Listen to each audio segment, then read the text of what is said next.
goodness. All right. Good afternoon, everybody. I'm going to gavel the 86th winter meeting into session. Good afternoon and welcome to the 86th winter meeting of the U.S. Conference of Mayors. I'm Mitch Landrieu, the mayor of the great city of New Orleans, president of the United States Conference of Mayors. Thank you.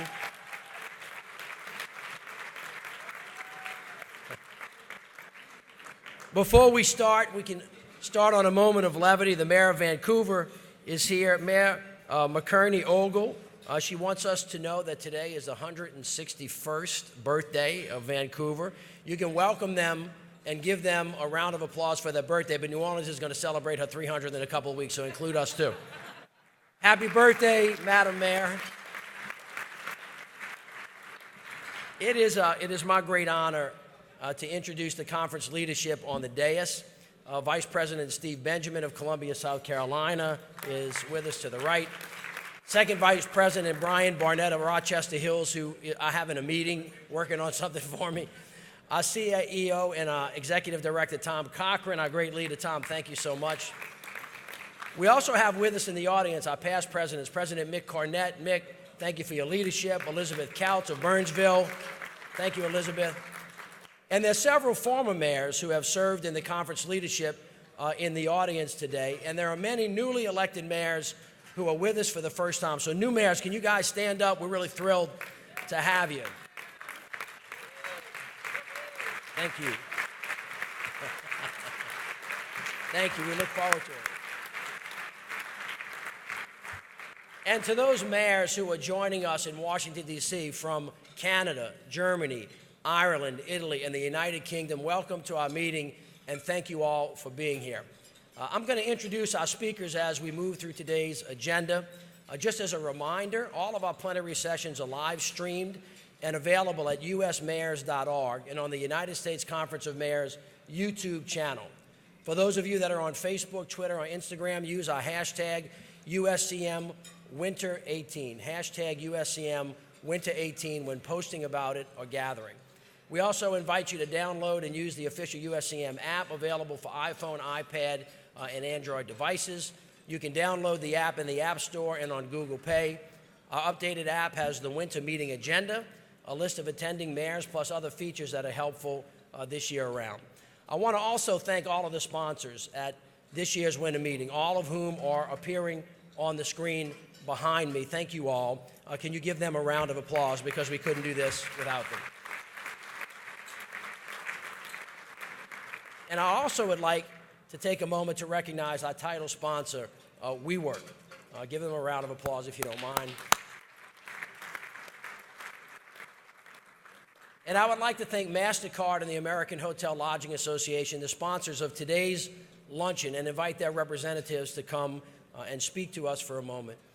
First, I'm pleased to introduce Craig Vosberg. He's the president of MasterCard's North American markets.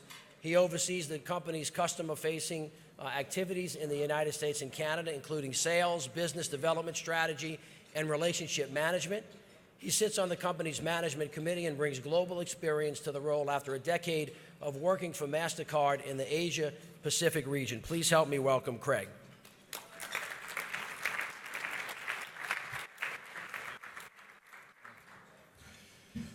Thank you. Thank you, Mayor Landrieu, for that introduction. And thank you all for the opportunity to speak to you for a few minutes this afternoon. I'm especially pleased to have a chance to speak to this group. Leaders who are here representing cities of all sizes from across the country and, in fact, in various parts of the globe.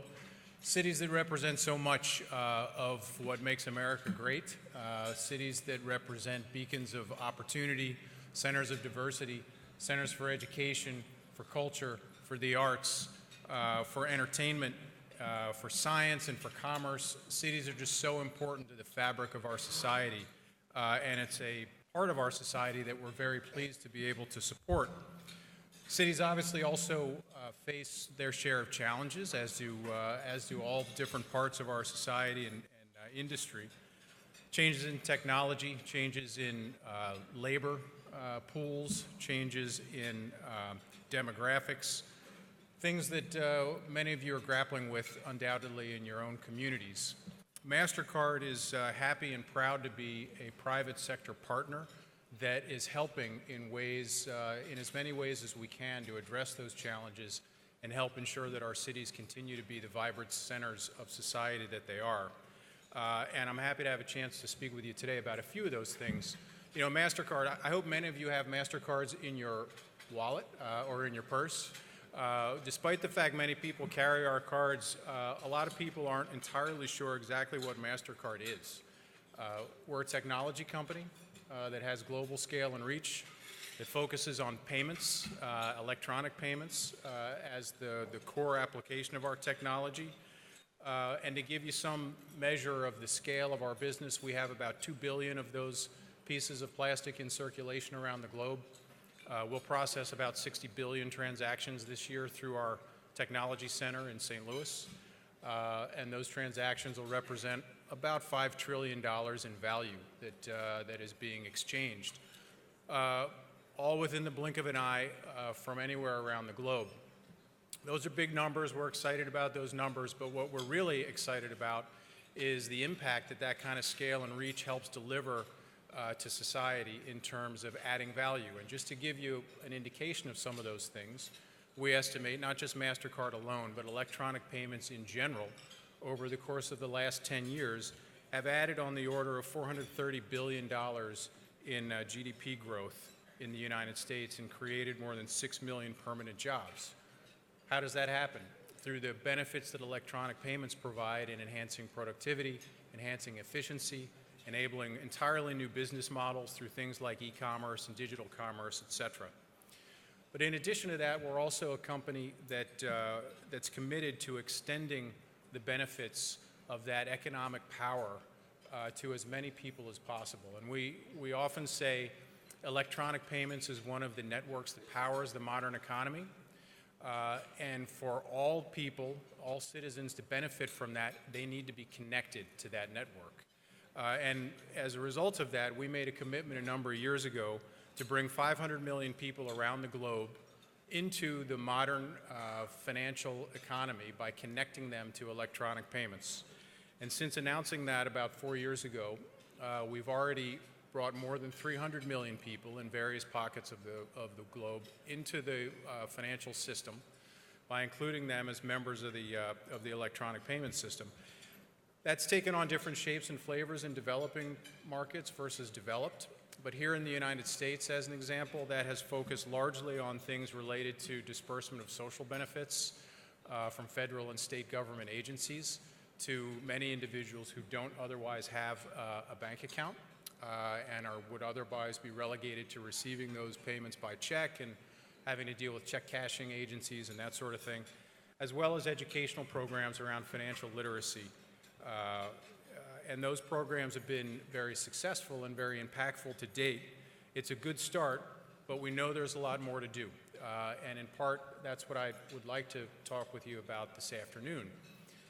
Over the course of the last year or so, we've spent a good amount of time in a number of cities around the country, meeting with government officials, with civic leaders, leaders of religious organizations, community organizations, nonprofit organizations, to understand in more detail what are some of the challenges that cities face. And what we learned is there are a lot of challenges that cities face, but there were a few in particular that seemed like areas where we could help as a private sector partner. We heard repeatedly about the challenges of gig economy workers becoming increasingly prevalent in society, earning their living through piecemeal work with organizations like Uber, who I saw as a sponsor, Lyft, Airbnb, others in those fields. And these people face unique challenges in managing their finances, which I would summarize as being a variable and unpredictable income stream matched against a relatively fixed set of expenses that creates challenges. We heard a lot about people facing challenges trying to start businesses, in particular micro-entrepreneurs forming small businesses that are the backbone of our economy in so many respects. We heard from governments themselves saying we're challenged to keep up with innovation and ensure that our city remains competitive in an environment where cities compete against each other for resources, for investment, for employers, for cultural institutions, et cetera, and for labor. And therefore, we've sort of synthesized that into a plan of action that I'm pleased to announce today that we call the Inclusive Future Project. And that really centers on three things. One is leveraging digital solutions to help manage finances. Second is enabling greater innovation and efficiency in government services. And the third is fostering smart cities, again leveraging technology to enable cities to prepare for a digitally inclusive future. So a couple of things related to those. Digital, we're obviously very vested in digital technology and digital commerce. There's a lot that we do with organizations like Uber and Lyft, for example, to enable workers to get paid almost immediately. If you're a driver for one of those organizations, you can get paid multiple times a day using our technology and our infrastructure rather than waiting for weeks to get a paycheck, so you can match your income stream to your expense stream as you're buying gas and paying tolls. We're proud today to announce a pilot with Care.com, another premier employer in the gig economy, to again enable workers to get paid immediately, digitally into a prepaid account, and combining that with digital technology to enable workers to do things like budget, plan for expenses, forecast their income, manage their schedule, compartmentalize expenses for different purposes and savings as well. And we're excited to be launching that with Care.com in the days ahead. There's also work we're doing with small businesses, and in particular micro entrepreneurs. Another pilot that we're announcing today, this time with Square, and focusing on pilots in two cities, one of which is New Orleans, and the other is Cleveland, to provide education to small business owners about the benefits of electronic payments and how they can connect themselves to avail themselves of those benefits, getting improved ability to manage cash flow, improved access to capital, improved ability to identify new customers and increase sales. There's work we're doing in government services as well with respect to disbursements. We have, through the Direct Express program at the federal level, saved consumers hundreds of millions of dollars in check cashing fees in the federal government, more than $50 million in expenses by eliminating paper checks. And we'll continue to work with municipalities and state and federal government to expand that. And finally, with respect to smart cities, we are leveraging technology to help cities address challenges of all different types, working with other private sector partners, using our data, their data, technology, and product platforms to address challenges related to mass transit and urban mobility, optimizing tourism and increasing revenue associated with tourism, understanding how to maximize economic activity with investments in different neighborhoods for rejuvenation projects and merchant identification to anchor economic activity around. So I'll leave it at that because I know we're pressed for time, but just want to say we're here. We're thrilled to be here. We're thrilled to be a part of the group. We're eager to work with you all, and thanks for your time. And we have a demo booth, so stop by our booth sometime if you would. Thank you.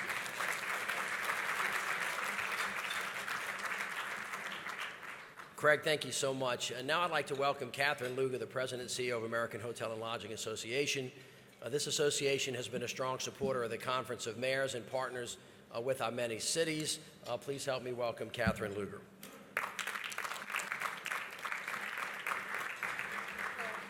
Thank you, Mayor Landrieu, and thanks for your great leadership of this fine organization. All right, I'm delighted to be here and to lend our support to this fantastic event. I've mentioned to some of you, I have an especially soft spot in my heart for mayors. My father-in-law, Dick Lugar, was the mayor of Indianapolis in the late 1960s and 1970s. And I'll tell you that in the stories he loves to tell our children are not about his 36 years in the United States Senate. They're about his days as mayor of Indianapolis and revitalizing the downtown, in bringing commerce and business to the area, in launching innovative programs like so many of you do around workforce development, training, and education to better prepare the workers in Indianapolis for those jobs and that commerce. And it's in the stories he tells that I was just mentioning to Mayor Bowser, that the story he tells that's still so compelling of 1968, the day Martin Luther King was shot. Bobby Kennedy was there in Indianapolis with him, and they took to the streets of Indianapolis, and they walked the neighborhoods, and they met with the African-American reverends. And that day, Indianapolis was the only city, major city that didn't burn. So it's those stories that are so inspirational. I have a real soft spot for the very real challenges that you have, but also for the difference that you make in people's lives every day. So thank you for what you do and your great service. It's also one of the reasons why we're so honored to be here today and to get a chance to share with you my great passion for the hotel industry, because we are really committed to our partnership with you and in driving great things in your communities. From small and independent hotels to the major global brands to the hotel owners of hotels, our industry is a major economic driver in every community across this country. In fact, hotels big and small spur nearly $500 billion in annual guest spending, and we support now 8 million jobs across the country. In fact, and you know this story well, every time a new hotel is built in your community reaps the benefits. Last year, we actually worked with the U.S. Conference of Mayors, and we surveyed many of you. 1 in 5 said that the tourism and hospitality industry in your city is the largest sector of your city's economy. 9 in 10 of you said that you would benefit from more hotels in your city. We want to work with you to make that happen. We are committed to being a good host, a great employer, and a superb neighbor. Every day, about 5 million guests, right, each day, walk through the doors of our hotels. Whether it's a business traveler who is spending a week in Los Angeles, whether it's a couple enjoying a romantic getaway, or even a family on their vacation here in Washington, D.C. to fall in love with our national attractions. When those visitors visit your communities, they don't just stay in hotels, right? They walk across the street. They have a donut and some coffee. They eat in your restaurants. They shop in your stores. They visit your attractions. When you add it all up, the hotel stay, the eating in restaurants, the shopping, and even the taxes, $1.1 trillion is now pumped into the U.S. economy. Not only that, our industry is now collecting and remitting $170 billion in taxes. That is more money for your roads and infrastructure. It's more money for your schools, money for your emergency responders. None of this, of course, would be possible, though, without the hardworking men and women of hospitality. They are the heart and soul of our industry. And we're really proud that for so many, we offer more than just a job. We offer a lifelong career, a path towards upward mobility. That is the hallmark of our industry. In fact, so many of our CEOs, general managers, and those in the C-suite started in entry-level jobs. The numbers speak for themselves. More than half, over 50% of our general managers today, or C-suite executives, started in an entry-level job as a bellman, as a dishwasher, at the front desk. The American Hotel and Lodging Association shares your goal of economic development and promoting career opportunity in your cities. There are 2 big initiatives that we actually have recently launched, and I want to touch on each of them. The first one is through apprenticeships. Right? Apprenticeships are not a new concept. They have been going on for many years in manufacturing and in other sectors. But here in the U.S. in hospitality, it is a newer concept, and one that AHLA has really doubled down on along with so many of our industry leaders. I'm honored to be sitting on the Department of Labor's Apprenticeship Task Force, and we have made a really significant commitment in this space. You see, getting a 4-year college degree is not the only way to having a career track up into management and up towards the top. It's important that our young people know that, or folks who may be coming off of a tour of duty from the military. We are enrolling them in our apprenticeship program and putting them directly into management track jobs. They are the future talent for our industry, and it's a program that's been wildly successful. Last year, we committed to enrolling more than 2,500 apprenticeships, and I'm thrilled to tell you that we've knocked it out of the park. We've exceeded the first phase of that goal by more than 175%. But the second thing I want to touch on goes well beyond apprenticeships, and I think it is something that so many of you deal with in your cities day in and day out. We now have a new pilot that we're launching for Opportunity Youth, right? Those kids who are ages 16 to 24, who are out of school, who are out of work, and in many cases, they don't see their path forward. We are really thrilled that we are launching a pilot project in 4 cities in the first quarter of this year to work with community-based organizations that connect those Opportunity Youth to employers in the hospitality industry. We just rolled one out in Baltimore. Mayor, we are rolling one out coming up in Washington, D.C. And I have to tell you, they have been received really well. Our companies are committing to hiring those youth, and we are committing to working with community development organizations to provide the wraparound services and some really terrific work going on.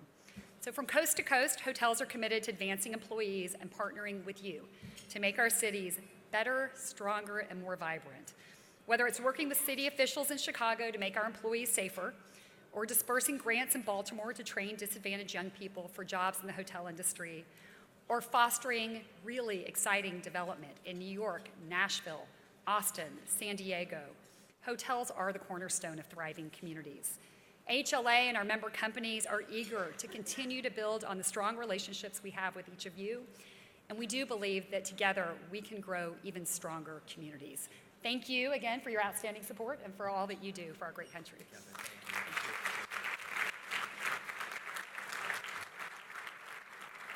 Catherine, thank you so much.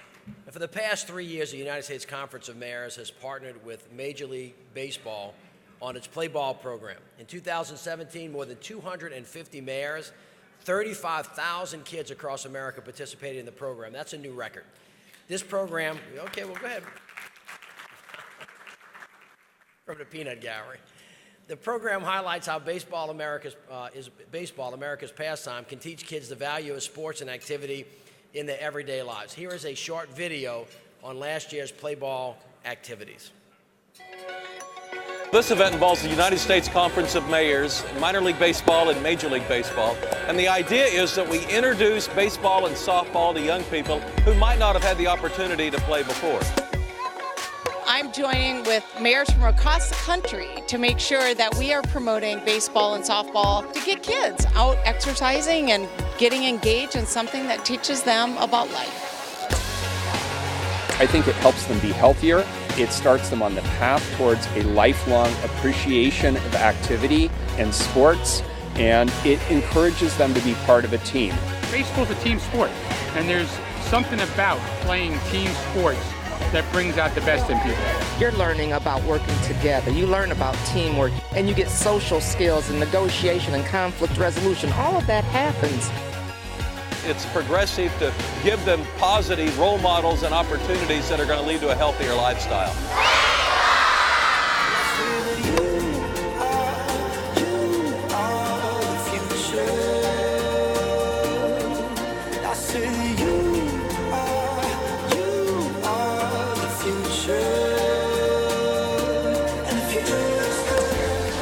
I'm very proud of baseball and the way they are working with our youth, both boys and girls.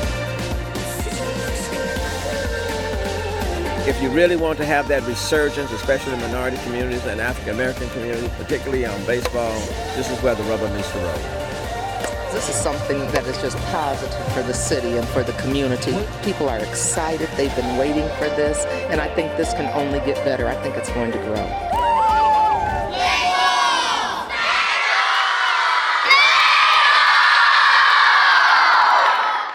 That's spectacular. Play ball. And now we have a very special guest with us today. The Commissioner of Baseball himself, Mr. Rob Manfred, is here with us. Rob will make an announcement about what we're planning for Play Ball 2018 in the years ahead. Mr. Commissioner, thank you so much.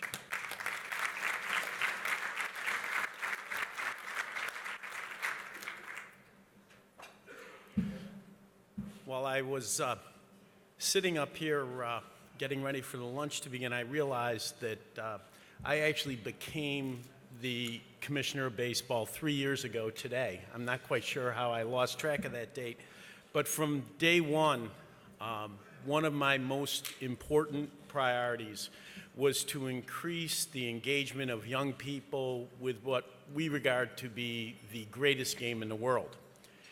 Shortly after I took office, Doug Palmer, the former mayor of Trenton and a former president of this great organization, approached baseball with the idea that we should partner with the Conference of Mayors as part of our Play Ball initiative.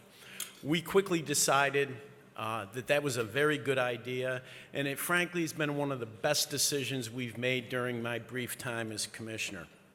That summer, I had an opportunity to speak to your summer meeting in San Francisco, and we collected 125 pledges from mayors around the United States and Puerto Rico to conduct play ball events. To our surprise, we didn't know how reliable mayors are, but every single one of those pledges was executed on.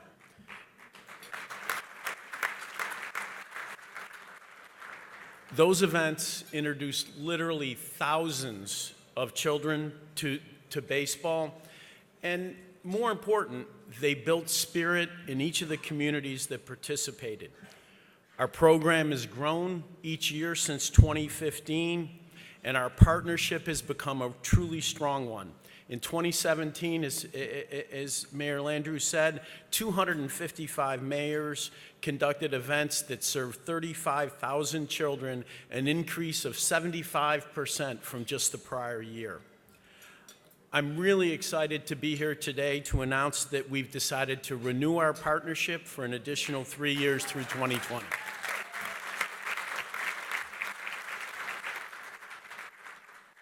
I'm really excited that under the Play Ball umbrella, we're going to bring the spirit of the national pastime, the unifying spirit of the national pastime, to countries throughout the United States.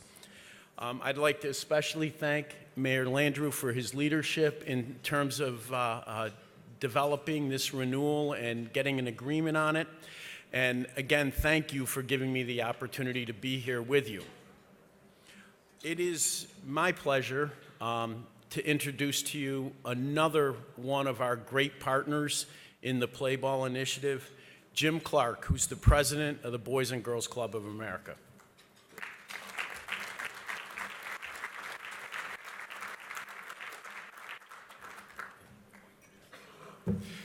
Thank you, Commissioner Rob. Always a pleasure to be here with you, and certainly it's a great opportunity to be with all of the mayors in the room today. Boys and Girls Clubs of America is honored to be the official charity of Major League Baseball for over 2 decades, and certainly it's a privilege to be with each and every one of the mayors of the cities represented here for your partnership, and to say thank you for partnering with Boys and Girls Clubs in your communities. Boys and Girls Clubs of America is an inaugural and signature partner of the Play Ball Initiative, and our youth development professionals recognize the importance of the activities and the initiatives that are so important when it comes to play ball and certainly youth development, how it helps reduce youth obesity and certainly juvenile diabetes rates. So, just like the Commissioner announced, we're happy to continue our partnership and expand this year, and we need your help. Last year, 1,000 of our 4,300 Boys and Girls Clubs across the country participated in the Play Ball initiative. We'd like to commit to expanding that to 3,000 Boys and Girls Clubs participating by 2019, but we need your help along the way. Here's what we'd like to ask. If you're running a Play Ball initiative in your community, please reach out to the Boys and Girls Club and ask to partner in terms of that event. And if you don't have one, our executives will be in touch with you to help lead that event in your community. So we're excited about what's in front of us and what the Play Ball initiative will mean. Last year also, at this conference, we reviewed our proven track record when it comes to workforce development and initiatives around job readiness and skill development programs. Boys and Girls Clubs want to be your unique partner when it comes to helping solve the challenges in your communities, especially the challenges that so many youth have.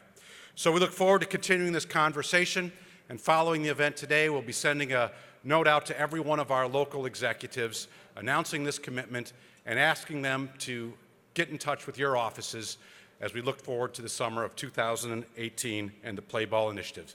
Thank you.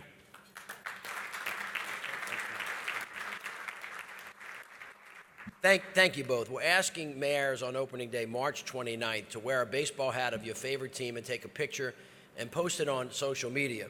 I'll look out for more details soon. Now, George, there we go, Mr. President. George and Abe are going to be in the hallway outside for pictures at the conclusion of today's luncheon. Mayors can also register for 2018 Play Ball program. All right, Mr. President, nice. You look good.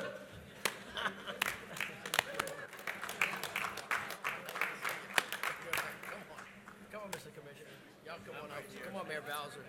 Let's do it. I don't think there are any Nationals fans here. There we go. All right, we good? We're going to do this one. Come on, Steve. Yes, go then.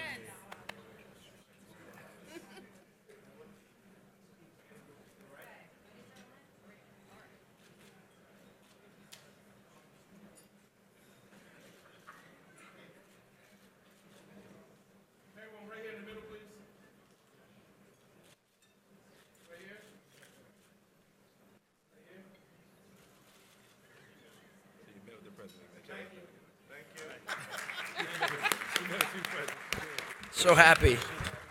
So happy to have the opportunity to meet with the president.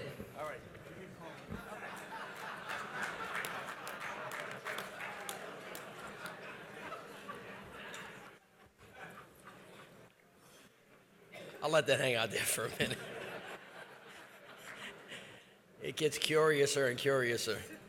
Now I am very pleased to call up District of Columbia Mayor Muriel Bowser to welcome us to her city. I certainly want to thank Mayor Bowser for hosting a special reception at the winter meeting for all the participants tomorrow evening.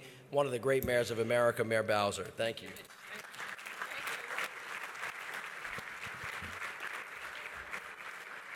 Well, good afternoon, mayors, and welcome to Washington, D.C. It is always my pleasure to open up our city to America's mayors to talk about the issues facing our nation and our cities. Let me thank you, Mayor Landrieu and Mayor Benjamin and Mayor Barnett, for your leadership of our conference. I continue to think now 3 years in as being mayor of Washington, D.C., that this conference provides such great inspiration and support where we can come together to share great ideas and learn from one another. And let us always remember that in doing our jobs as mayor, that retooling and getting those ideas and that sharing is also very critical to the work that we do. It is also a good thing that us mayors are here in Washington, D.C. during the week where the federal government shut down. It is a reminder that we as mayors can't shut down because our people are relying on us to do the work of running our cities, providing services, answering questions, and helping the most vulnerable among us. So while federal Washington was shut down, I'm here to tell you Washington, D.C. was open for business, and I'm very proud of that.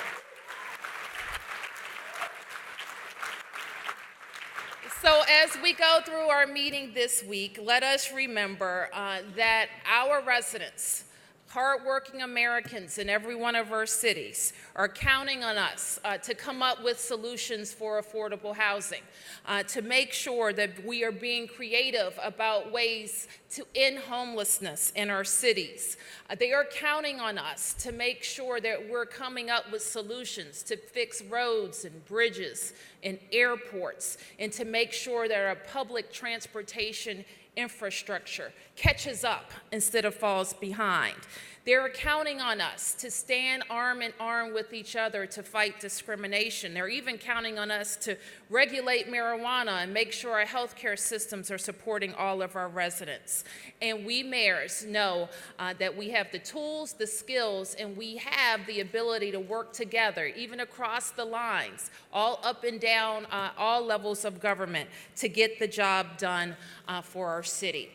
So again, I want to welcome you to Washington, D.C. While I know you're going to be busy filling up our hotels, our restaurants, our shopping, our national monuments, which are open for you to see. I hope you have a chance to talk to some everyday Washingtonians about the progress that we are making in our city, but also our focus on making sure that more Washingtonians are participating in our prosperity.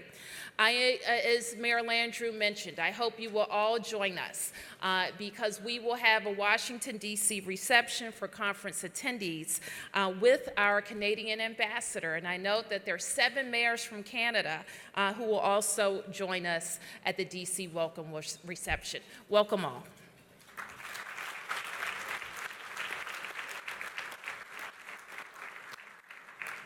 Mayor Bowser, thank you so much. And welcome to all of you who are here today. To my fellow mayors, to our distinguished partners and guests, I want to thank you for being with us today and for your commitment to America's future. To Tom and to the staff at the conference, I want to say thank you for your continued hard work on behalf of mayors in this room across the country. To Mayors Benjamin and Barnett, thank you for your leadership and for your continued service to our conference. And to all of you who have joined us today, especially the men and women that are actually waiting on us and taking care of us and all the employees in the hotel. Can you give them a round of applause?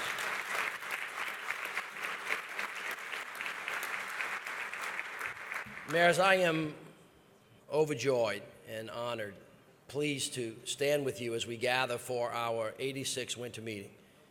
Despite a chaotic and confusing year in Washington, D.C., even today, America's cities, as you know, remain the driving force in the American economy and our country's future. Let's make no mistake, the economic growth of the last decade was driven by the hardworking men and women on the main streets of our cities, not by tax cuts handed out willy-nilly with no thought in Washington, D.C. It is clear to me that America will only be strong if working and middle-class families have an opportunity for a better life, for a secure future, and for freedom. Last January, that I know seems like a very, very long time ago, we were uncertain what the transition would bring, but we knew that the incoming administration would look and feel unlike anything we had not experienced in the past. And today we realized that this was surely an understatement. While we knew we were facing an administration that had put a target on cities, we committed to rise above the partisanship that skews every policy debate in Washington, D.C. So, mayors, I want to thank you for your service. You have shown up every time that we have called. And you know and I know and the country knows that we have had an impact. Our agenda for the future remains the guiding set of principles for our cities. It is a model for bipartisan policy solutions for this country. And you put our agenda into action. There was not a better organized or more thoughtful voice fighting to protect the Affordable Care Act than mayors this summer. Our community events, our letters, our media, our Hill visits had an impact on the votes last July. Our coalition on taxes fought to protect essential tools for cities like the low-income housing and historic tax credits, and we averted the proposal to fully eliminate the state and local deduction. We protected municipal bonds, Mayor Benjamin, thank you, and private activity bonds. And yet Congress continues to push unfunded mandates and more responsibility with no additional funding down to the ground to citizens and cities. This is a fool's errand, and it should stop. But now that the tax bill is law, like we have to on every issue, mayors are called upon to make this new policy work. We have to balance our budgets, we have to deliver services, and we have to put our people back to work. You mayors have had a national impact beyond Washington, and you have carried the voices of our citizens when it mattered most. As bigotry, hatred, racism threatened our democracy, not only in Charlottesville, but in too many cities throughout this country, our community of mayors organized our compact against hate with the Anti-Defamation League. Over 300 signed on to this compact to thank you very much, to reject division and to stand for justice. And as every week and every tweet goes by, it is clear that we need to remain vigilant in the face of discrimination. We need to be a voice. We have to continue to show that mayors can actually unite our country. And mayors, you know this because you do it every day. You can lead the way. While the administration leaves the future of dreamers in the balance, I will say it again, Congress needs to find a solution to protect those whose only real home their entire lives has been America. And when we win that fight, and we go on even further to urge Congress to put forth a comprehensive plan for immigration reform, everyone here would agree that if we put 5 Democratic mayors and 5 Republican mayors in a room, we could get a deal done. Flat. Talk is cheap, the time is now, and there's no reason for Washington to kick the can on this issue down the road any longer. When it comes to climate change and resilience, mayors have organized nationally and internationally to do everything we can to protect our planet and the homes that we live in. Why? For starters, because we believe in science. Climate change, go ahead. Climate change is not a dirty word in city halls. We see every day the risk to our cities, and we cannot afford to ignore it. When violent and tragic storms devastated the Gulf Coast, Florida, Puerto Rico, mayors were on the ground leading the response and the recoveries. And for those mayors, some of whom are here today, from Houston, Galveston, Beaumont, Port Arthur, across Florida, Louisiana, Puerto Rico, directly impacted by Harvey and Irma, please know that this conference will be with you throughout your entire recovery. And to our friends in California who continue to grapple with historic wildfires and historic mudslides, we stand ready to assist you any way that we can.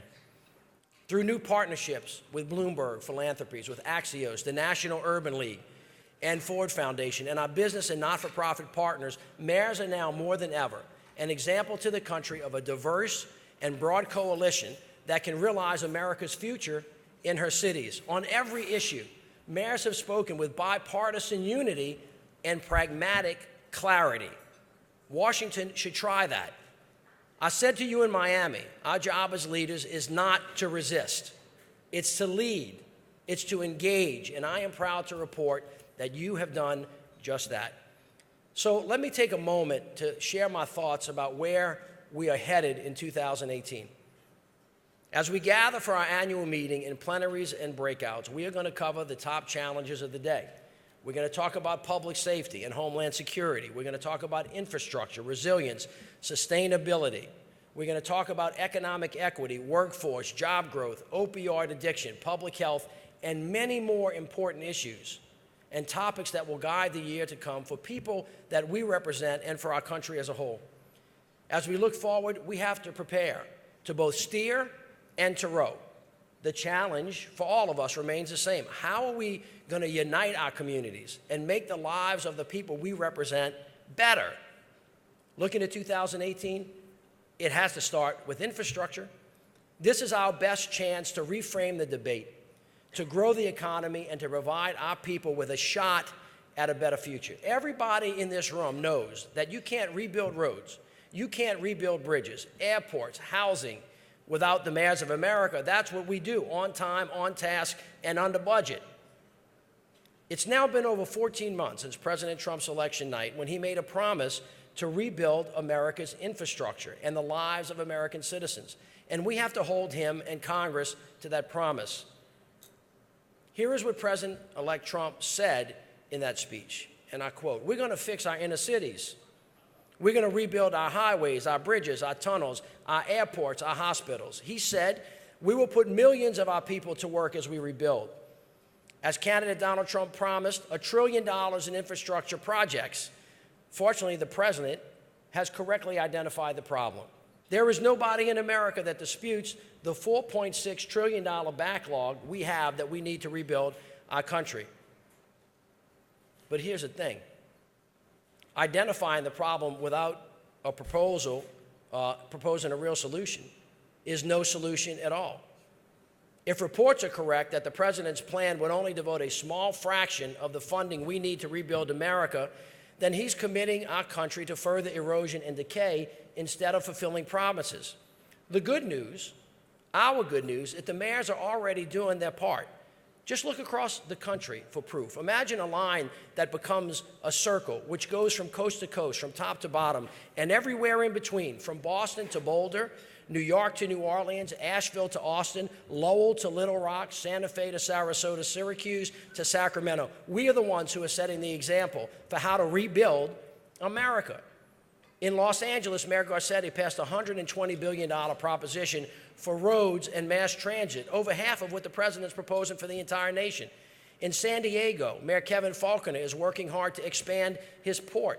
Last year in Denver, Mike Hancock's city approved general obligation bonds supporting over 460 capital infrastructure projects over 10 years. In Nashville, Megan Barry is upgrading the street grid to reduce congestion and increase pedestrian safety. In Fort Worth, Mayor Price is redesigning economic incentives to drive development and rebuild the city's urban core. And right here, Mayor, in our nation's capital, Mayor Bowser is working on the District of Columbia Infrastructure Academy as a key part of her efforts to reduce African American employment. Every mayor in this room can talk about what investing in infrastructure means to our economy and to our workforce. Engineers, welders, electricians, pipe fitters, painters, architects, and so many other careers are built when we invest in our cities and then connect them to our brothers and sisters in rural areas. Here are some of the realities, the facts that we should live by. Metropolitan populations will grow by 24% over the next 30 years, placing further strain on our already distressed infrastructure. 65% of America's roads are rated in less than good condition, and 25% of our bridges require significant repair. We're not talking about bumpy roads or potholes, which I know all of us know about, but here is where we are inextricably linked to our leaders in Washington. We will not rebuild this country infrastructure unless cities lead the way. But we also understand that for the country to reach its potential, mayors must have a true partner in Washington, D.C. So today, as the conference that represents over 1,400 cities across America, let's launch our effort to rebuild America. This is the best opportunity to prove that we still have the capacity to do big things in this country. Let's offer our promise that if Congress works with mayors, not against us, we will make sure that every dollar for infrastructure will create a virtuous cycle that will put people back to work, lifting up those who have been left out of our economy. And let's also remind our partners in Washington that there was a time when investing in the nation's infrastructure was a top priority for both political parties in the nation. Just think for a minute about the great projects done by President Franklin Roosevelt through the WPA. 39,370 schools built, improved or renovated, 2,550 hospitals, 1,050 airports, 500 water treatment plants, 1,000 tunnels dug, 639,000 miles of roads work, and nearly 1 million miles of sidewalks, curbs, and street lighting. If that's not good enough, think about 1956 when Republican President Dwight Eisenhower and a Democratic Congress dedicated $26 billion for a new 41,000-mile interstate highway systems. These investments changed the way that we live. Ladies and gentlemen, we cannot be strong abroad if we are not first strong at home. So now is the time to invest at home. And so, Mr. President, with the greatest respect that I can muster, and the members of Congress, the mayors of America are not interested in you telling us what you cannot do. We are here to tell you what you must do if you want to put Americans back to work, to give America her competitive advantage, to honor your promises to rebuild our country, and to put America in a position to win. In other words, on infrastructure, our message is really simple. Go big or go home.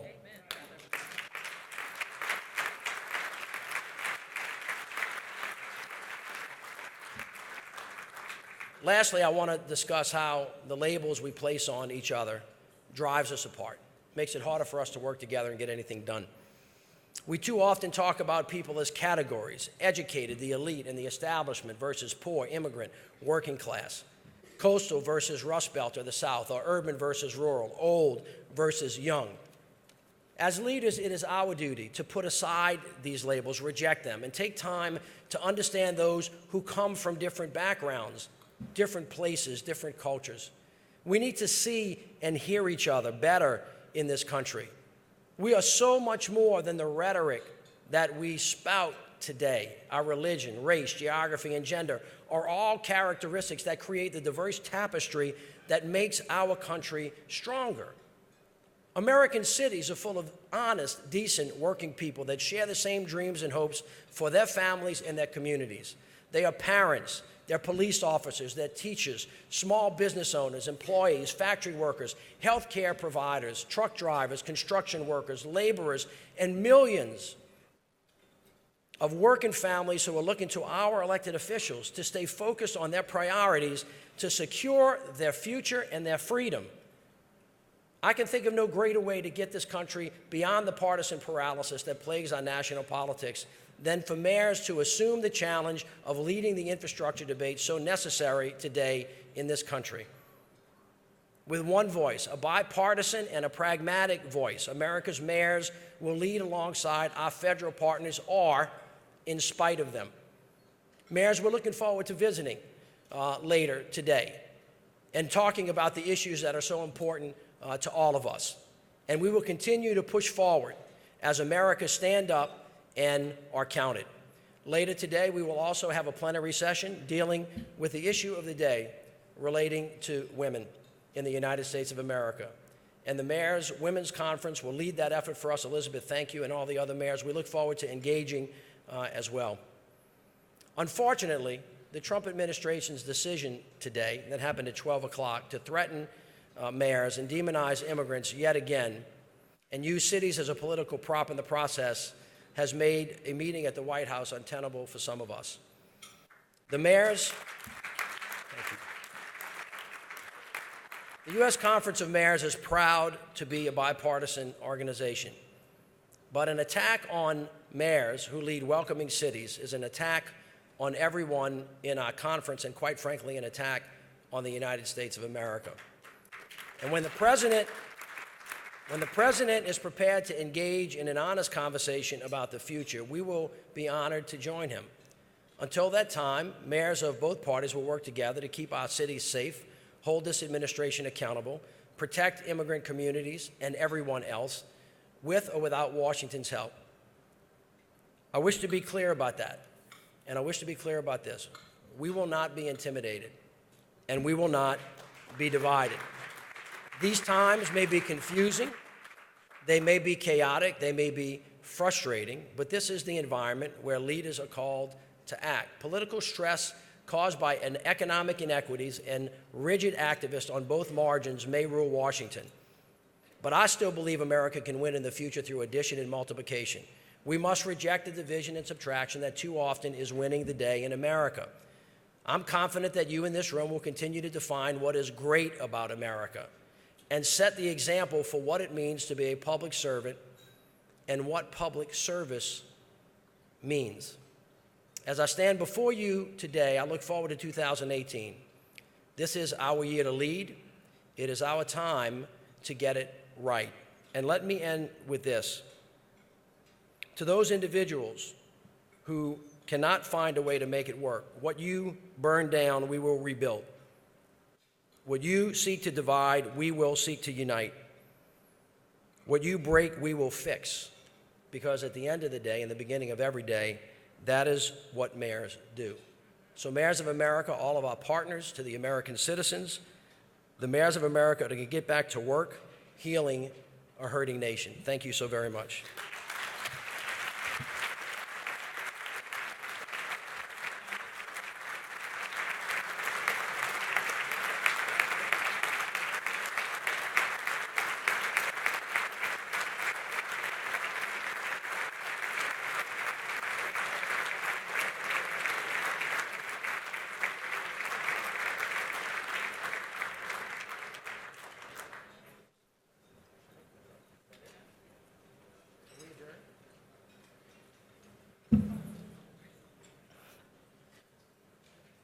Are we adjourned?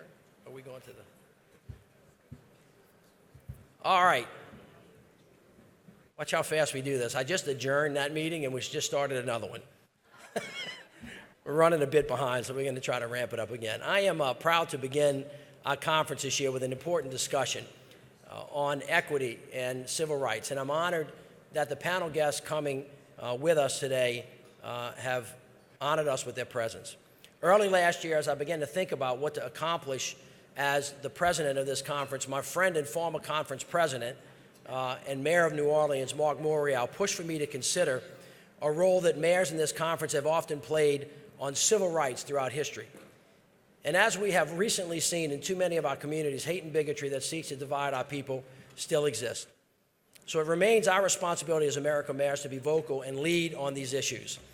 In October, Mayor Morial and I convened a group of mayors and civil rights organizations to start a conversation on equity and civil rights. Mayor de Blasio generously hosted us at historic Gracie Mansion. That conversation continued here in a session that we had just this morning with our civil rights leaders and business organizations.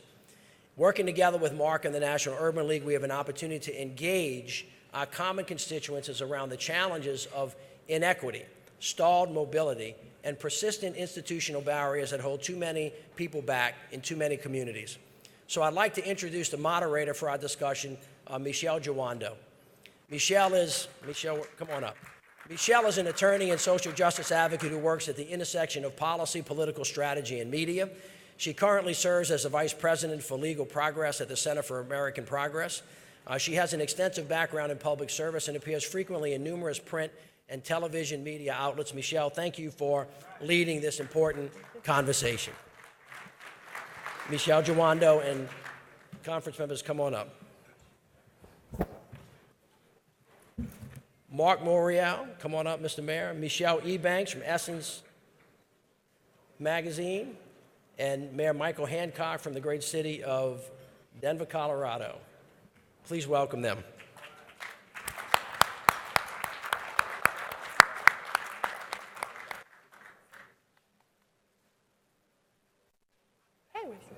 Okay. So in the spirit of bipartisanship, I wanted to give you a little bit of red and a little bit of blue today. So that's how we'll start off the conversation. It is always an honor and a privilege to be with you. I come from a family of civil servants and elected officials, spending time both locally and here in Washington, D.C. And so I always appreciate the great sacrifice that you make as public servants. Many kudos to your staffers that help you to get here on time, because we know that's as equally as important. I'm really excited to kick off this conversation because as we're thinking about these terms, equity, inclusion, and economic mobility for all, what does that really mean in a conversation kicking off today? In quite divided moments here in Washington and across the country, how are our leaders really engaging? So I'm going to start off with you, Mark, as a former mayor.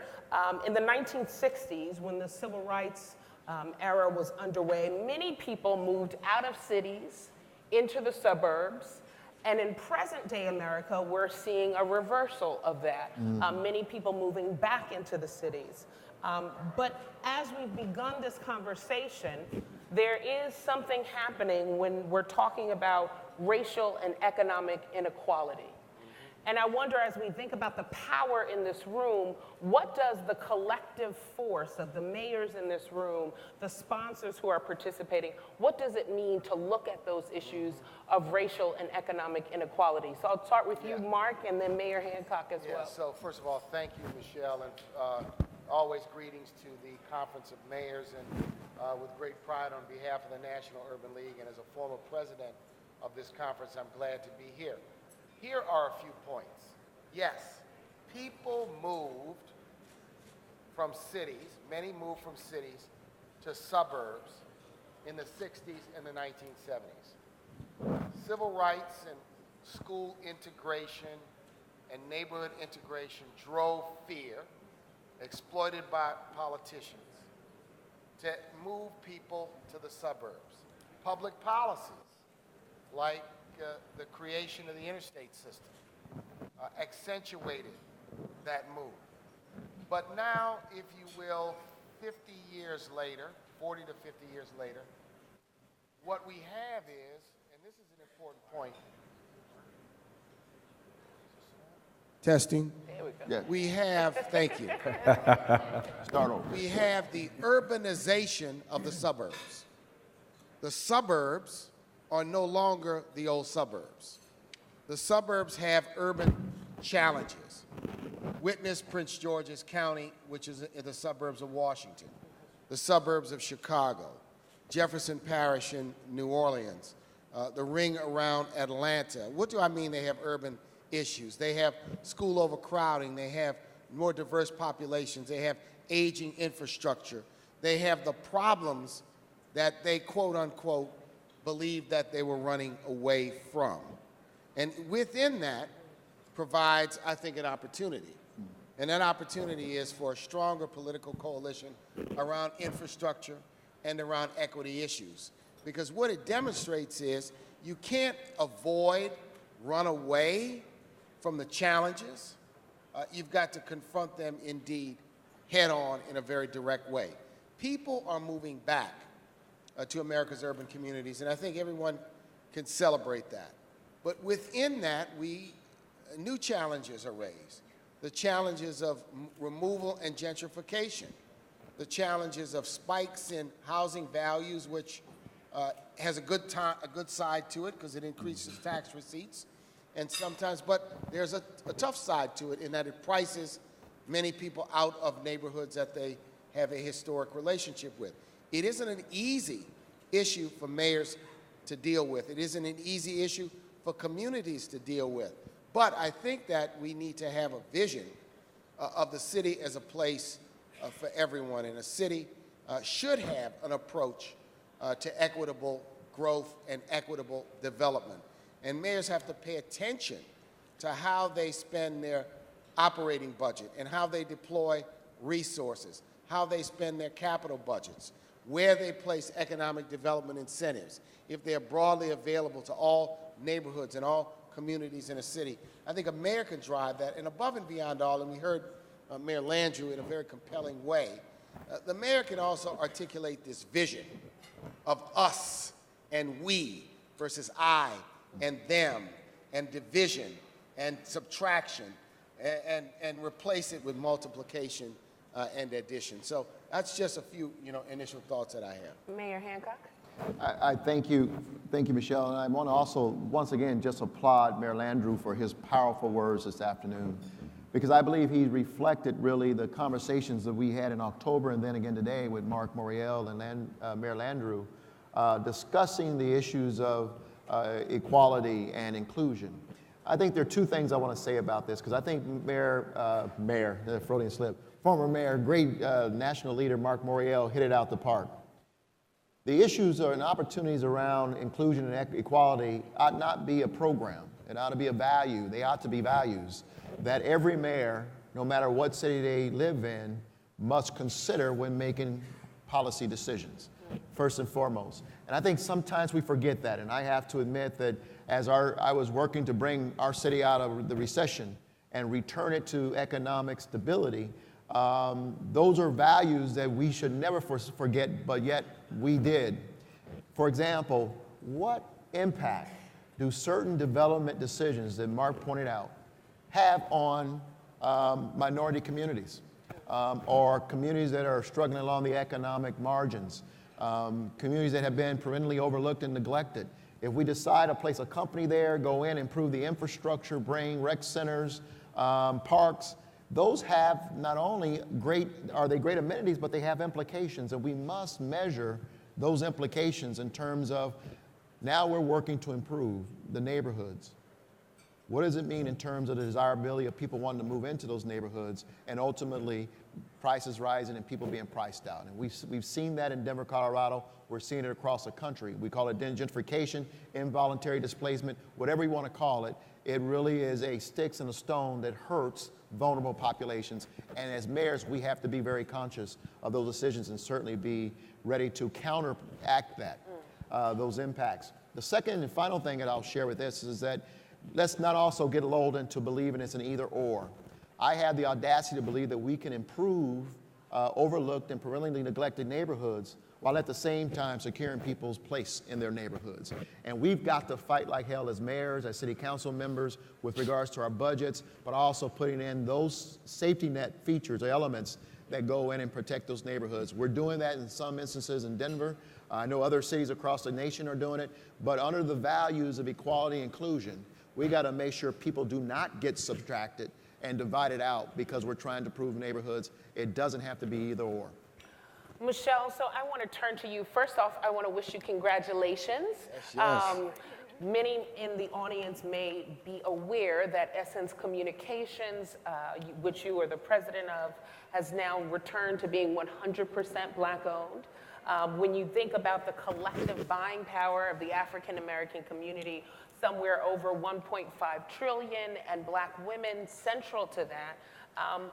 And we're thinking about, as later on, women's leadership. This is a special time for Black women's leadership in this country with mayors, new mayors in Atlanta and New Orleans, in Baltimore and Washington, D.C. And I wonder how you're writing and reading and how your consumers of Essence are really looking at this moment. And what are opportunities for the mayors in this room? Michelle, thank you very much. I'm so honored.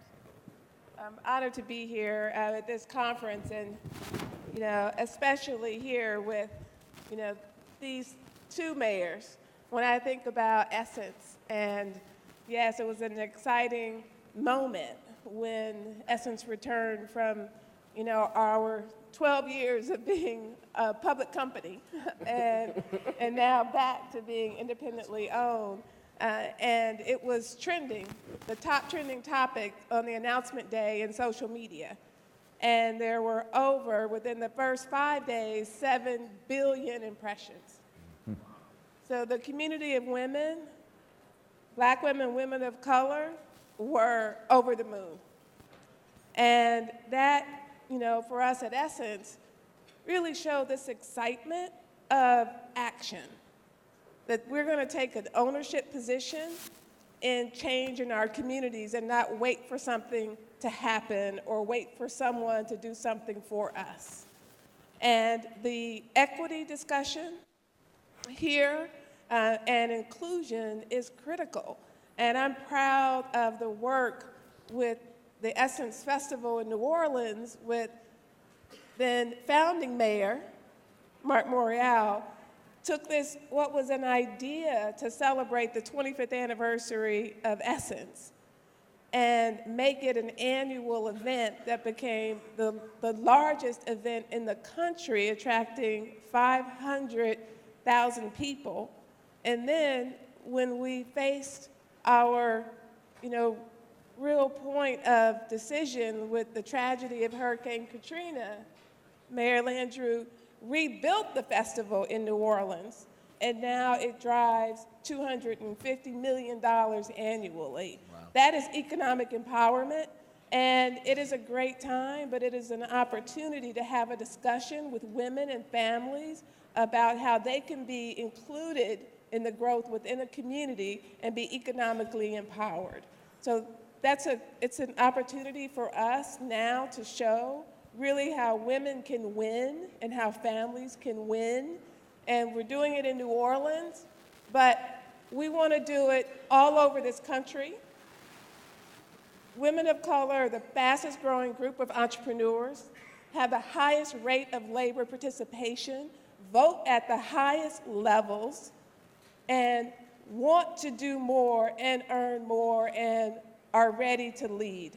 So I will be here after the conference because I want to talk to every mayor in here because we have a lot that we need to accomplish. So Javier, I want to have you jump in here as the president of the U.S. Hispanic Chamber. How are we making sure that the focus and the needs of the Hispanic community remain paramount in these conversations? Well, first of all, thanks for having me, Michelle. I want to thank Mayor Landrieu, of course, again for having me, and my advisor and counselor, frankly, to so many of us, Mayor Morial, for inviting me to be here. I'd like to add two other statistics to the statistics that Michelle just shared about women of color. One, they remain disproportionately underrepresented in corporate boards across this country, even though they are the top consumer of everything from pickup to Pampers. Sadly, they remain somewhere around 4% of corporate boards in this country, and we need to change that. I know Essence will lead the way. Secondly, women of color, on average, earn about 55 cents to every dollar that their male white counterparts earn in this country. That's wrong. That needs to change, and I know Essence will lead the way in that regard as well. I didn't want to pass up the opportunity to mention that. You know, I think that the Hispanic Chamber today represents a little over 4 million Hispanic-owned firms in this country. The fastest growing form of entrepreneurship is among Hispanics. We're starting up new businesses at a rate of 3 to 1 when compared to the general market. When we looked at being part of this movement and this conversation, you know, I looked first of all at who was leading the charge, and I was thrilled to be part of it. And I am one voice of many. My partners here from the U.S. Black Chamber, Ron Busby, you know, the National Gay and Lesbian Chamber of Commerce, the U.S. Pan-Asian Chamber of Commerce, they're here and they're as interested and engaged as I am. We are excited about being part of this because of the way that it's being looked at. Mayors, in our opinion, are municipal CEOs. A mayor, just like a CEO, has a huge budget, has a huge staff, is the chief marketing guy or woman, the chief HR person, the chief strategist. But unlike corporate CEOs, they don't have the private jet, they don't have the golden umbrellas, they don't have the stock options, and they don't have the amazing salaries.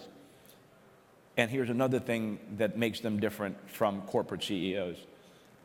The municipal CEO, said another way, the mayor, has to worry about everything from weather to strikes to trash pickup and even the potholes. Everything lands on the mayor's desk, and literally his future depends on the breadth of all of those accountabilities.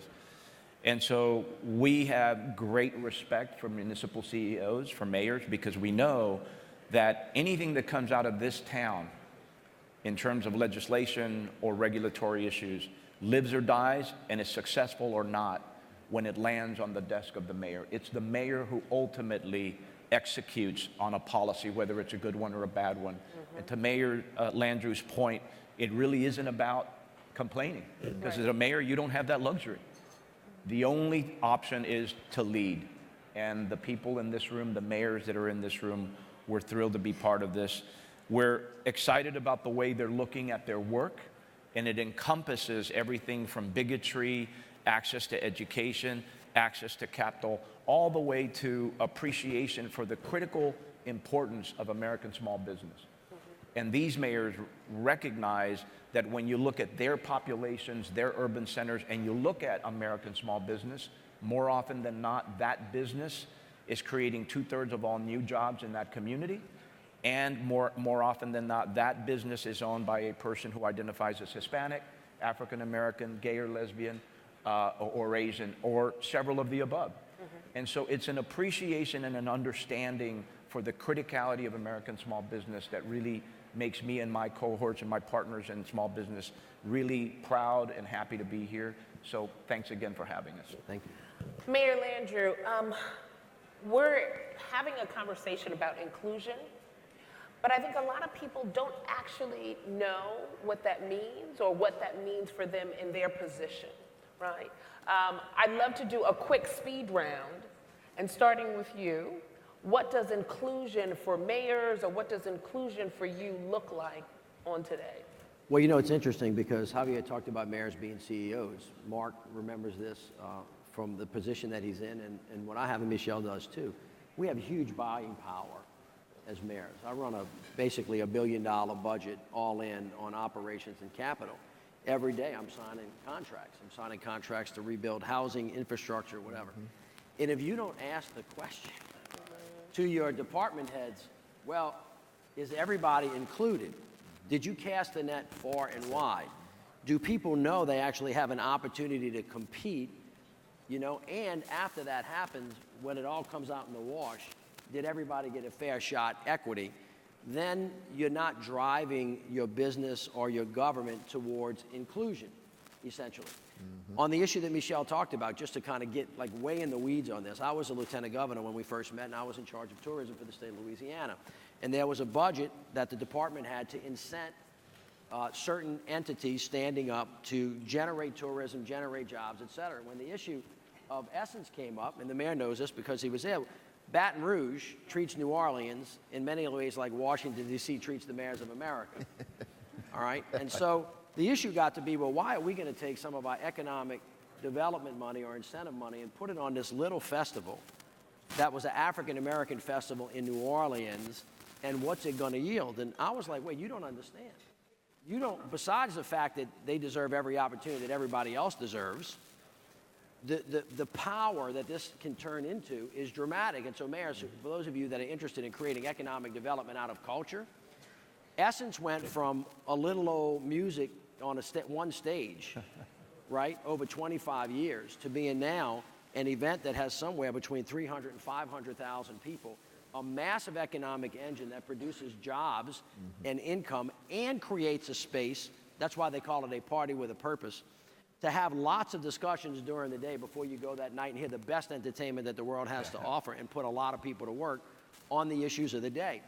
And if someone wasn't asking the question way up here who was doling out the money, right, is everybody included?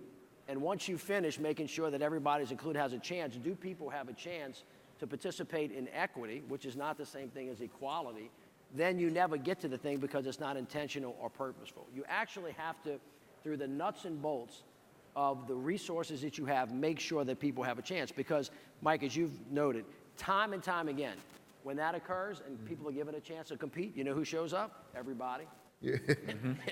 Everybody. You know who wins? Everybody. And so if there is a system that is somewhat quote-unquote rigged, and you start to notice that a rising tide, think the tax cut, does not lift all boats, think the reality, then you begin to understand that you have to redirect and refocus so that, and you can't do it unless you ask the question, does this include everybody? And does everybody have a fair shot? Let me just add to that because I agree fully, and I think Mayor Landry and Mitch gave an excellent explanation, sitting from the chair of a mayor, two mayors, about what you think about. I would encourage these types of thoughts. So one of the first things, this is many years ago, I did when I got elected mayor, is I mapped out our CBDG spending. I did mapping. I wanted to know which neighborhoods the money was spent in.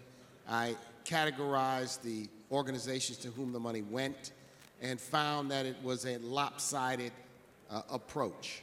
I analyzed, I put together a complete physical map grid of all of our capital expenditures, color-coded it by neighborhoods so that I could visually see where we were spending our capital dollars. What I found is that baked into the system, run by the bureaucrats for many years in city government, is that there were inequities that were systemic, and that if I didn't interrupt the way in which we approach the community development block grant money, the same people would get the same money on an ongoing basis. If I didn't interrupt the way the capital budget was undertaken, then in fact, the same people would get the money, and the same neighborhoods would continue to get investments, and other neighborhoods would get left out. We had a very aggressive program, and this is a small, maybe a small thing, to plant flowers and trees.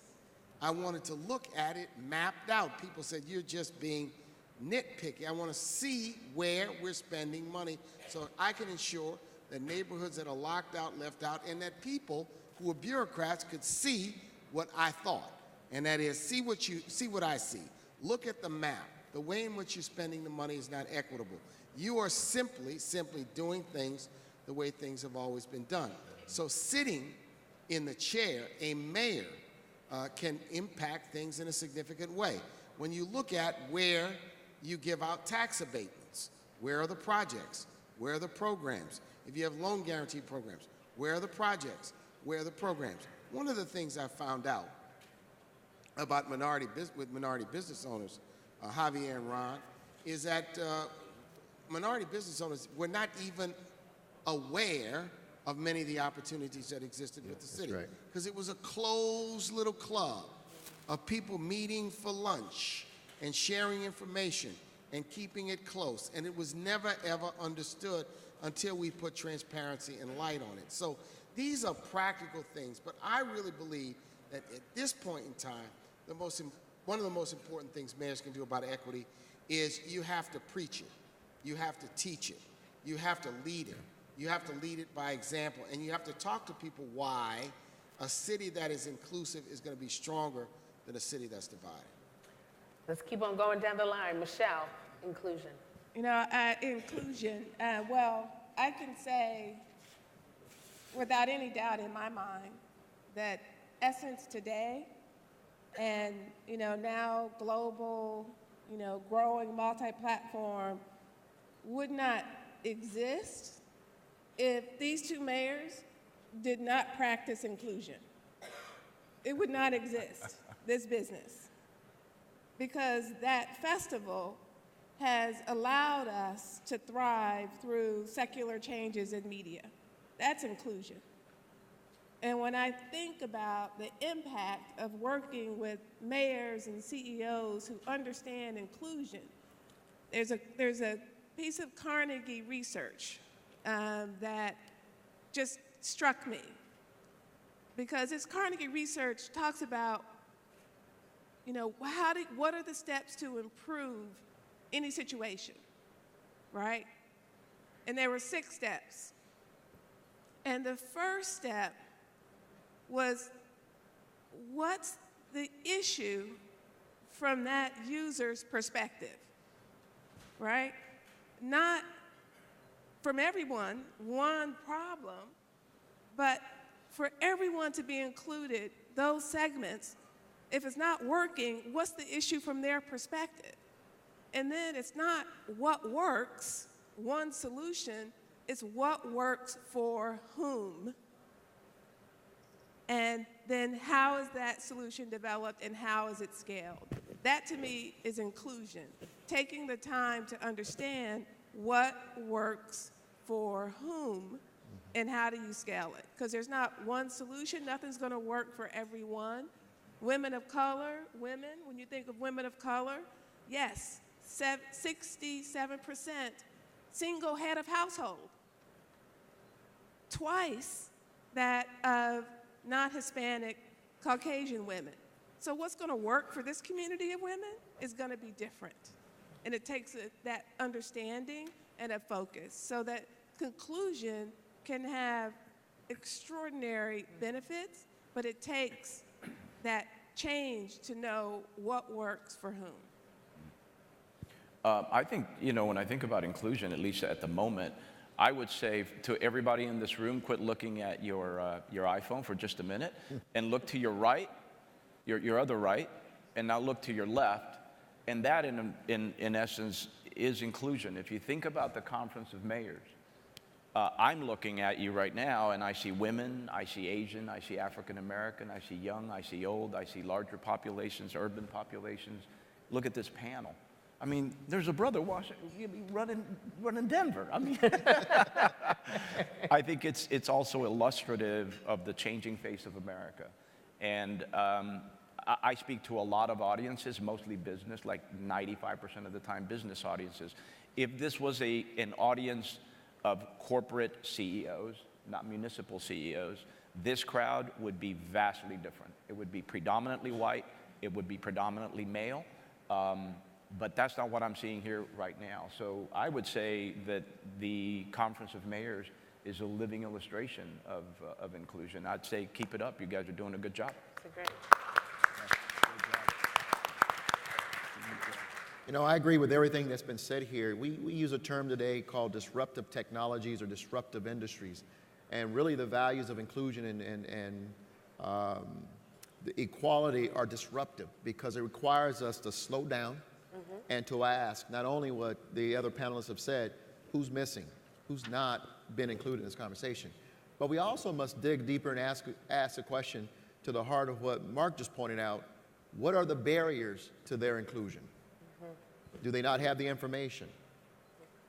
that's one very important piece that we got to remember, and we have to acknowledge those barriers because there is a history of exclusiveness, if you will, for the resources and even our public resources. And so as a mayor, whether we're white, black, Latino, or American Indian, as a mayor, we must sit there and ask a question.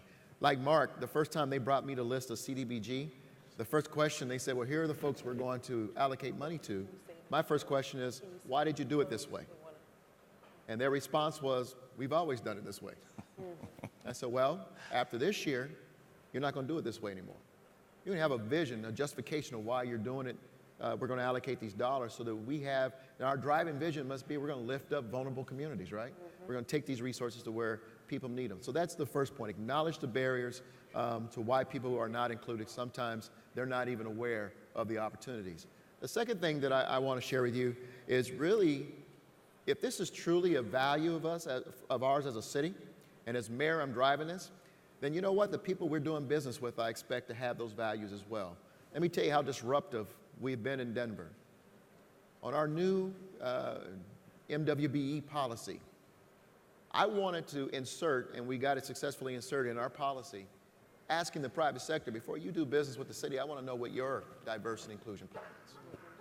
Because what happens is they're willing to, many of the generals are willing to partner with minority and women-owned subs when they're coming for public money, but they won't do it when they're doing private projects. Right. And so now before you bid on a city project, you must annually file a diversity and inclusion report with us. So we can see who carries our values and who doesn't.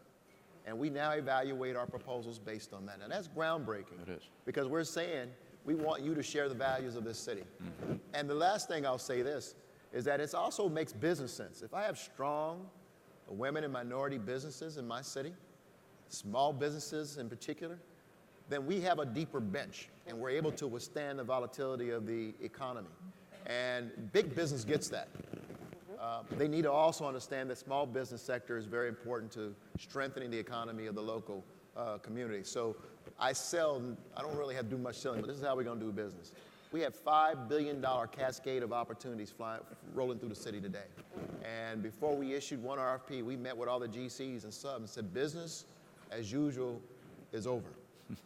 People will participate, and we will make sure that through this, we're going to lift up small, minority, and women-owned businesses through these opportunities. And you have to lead that as a mayor. And I don't care what color you are, if you believe in the strength of your economy and that you are there for all people, you will make that statement. So for our last question, we know that there may be some concerns about who our federal government partner is in this work. But we know that he reads social media, particularly Twitter. So if you have the opportunity to either send a tweet or a Facebook post to our federal government partners about this session in particular, what would you say? Mayor Landrieu said it earlier, but we're going to give others Unite, don't divide. an opportunity to engage. Mark, you set it off. Why don't you make America great for everyone, not just make America. Make it great for everyone. And I think, you know, it might not be able to be captured. Might not be able to be captured in Twitter. Facebook then. Or Facebook. Well, if we had Facebook, we'd have a little more space. But I think what I would try to convey is that the long arc of history demonstrates that presidents that bring people together, presidents that appeal to the best interests of people, presidents who have a vision for America that is inclusive, are presidents that succeed, are presidents that are well recognized in history. And I often wonder, because we're all mayors or leaders, those of us in the civil rights space, we have to play a leadership role. There's a lot of friction. It is hardball. It is difficult. But I often wonder what motivates people to not understand the great forces that unite people and the great progress that comes from bringing people together. Bringing people together doesn't mean unanimity, doesn't mean unanimous consent. on public policy or on positions. But what it really does mean, is you work and you try to the best of your ability. And you do it not only in words, you do it in deeds. And I would try to convey that, because sometimes my heart is torn and heavy by what I feel and what I see, because I ask myself, is this our nation? Is this the nation that we know and that we love? And so I couldn't convey anything other than, let's make America great for everyone. And that's very different than the vision that he's conveyed. Said my piece. I would just say we will vote in November. Yeah, actually. I would say, first of all, if you're reading this on Twitter, put that damn thing down. That's what got us here in the first place. I've had the opportunity to meet with the president, and we've collaborated where we could and needed to as a business association with this administration. And I have to say there are some good people around him. But my message to him would be something close to what I had the pleasure and the honor of being asked to speak at Ebenezer Baptist Church in Atlanta a couple of Mondays ago during the commemoration of Martin Luther King's 50th, and really celebrating the life and legacy of Dr. King. And it struck me at that moment, that our nation we're at a transit point. We're fighting for the very soul of our nation. And he was called upon to lead, and to Mayor Morial's point, to lead all of us. We're all Americans. And that this language of divisiveness that seeks to really deconstruct has been so bad for our nation at a time when, frankly, we need leadership. And I would continue to urge him, as I have been doing, to step up to this moment, to live up to the legacy that was handed to him by those that know how to lead. And that, our entire nation, even those of us who were dead set against him, would line up if he would do that and lead this nation in a fashion that is commensurate to being the leader of the greatest country in the world. That's what I would say. I'll just preface this by saying my college thesis was on the executive office of the presidency. So I have a tremendous affinity for the office, the influence of the office, and how Americans really viewed, prior to this president, the office of the president. Whether it was a president you didn't support or not. I never forget when Ronald Reagan, in his last term, last year in office, came to my college. We were just as enthusiastic to see Ronald Reagan as we would. He was the president of the United States, the most powerful man in the world. And so I just preface it with tremendous respect for the office and just simply say this, that Donald Trump has irreparably changed the image of the president of this country all over the world. And for that, as Americans, we ought to be absolutely embarrassed by that.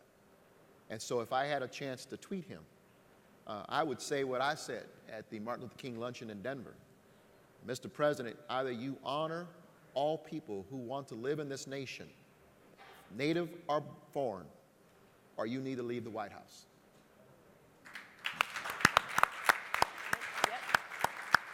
We want to thank our panelists, Michael, Javier, Michelle, Mitch, and Mark. Thank you so much. All right, you guys. Thank you. How to take your cap.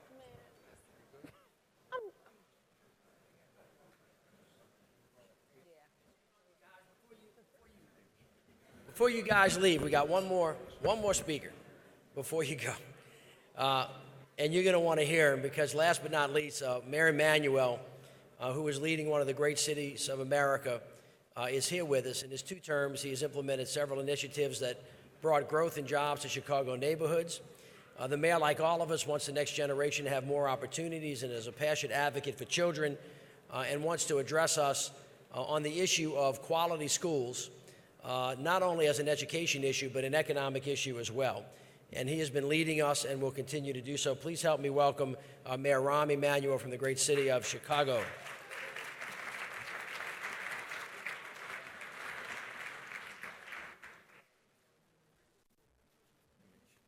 I'm going to be quick because I know that's been a great panel. Other people got calls and all of us.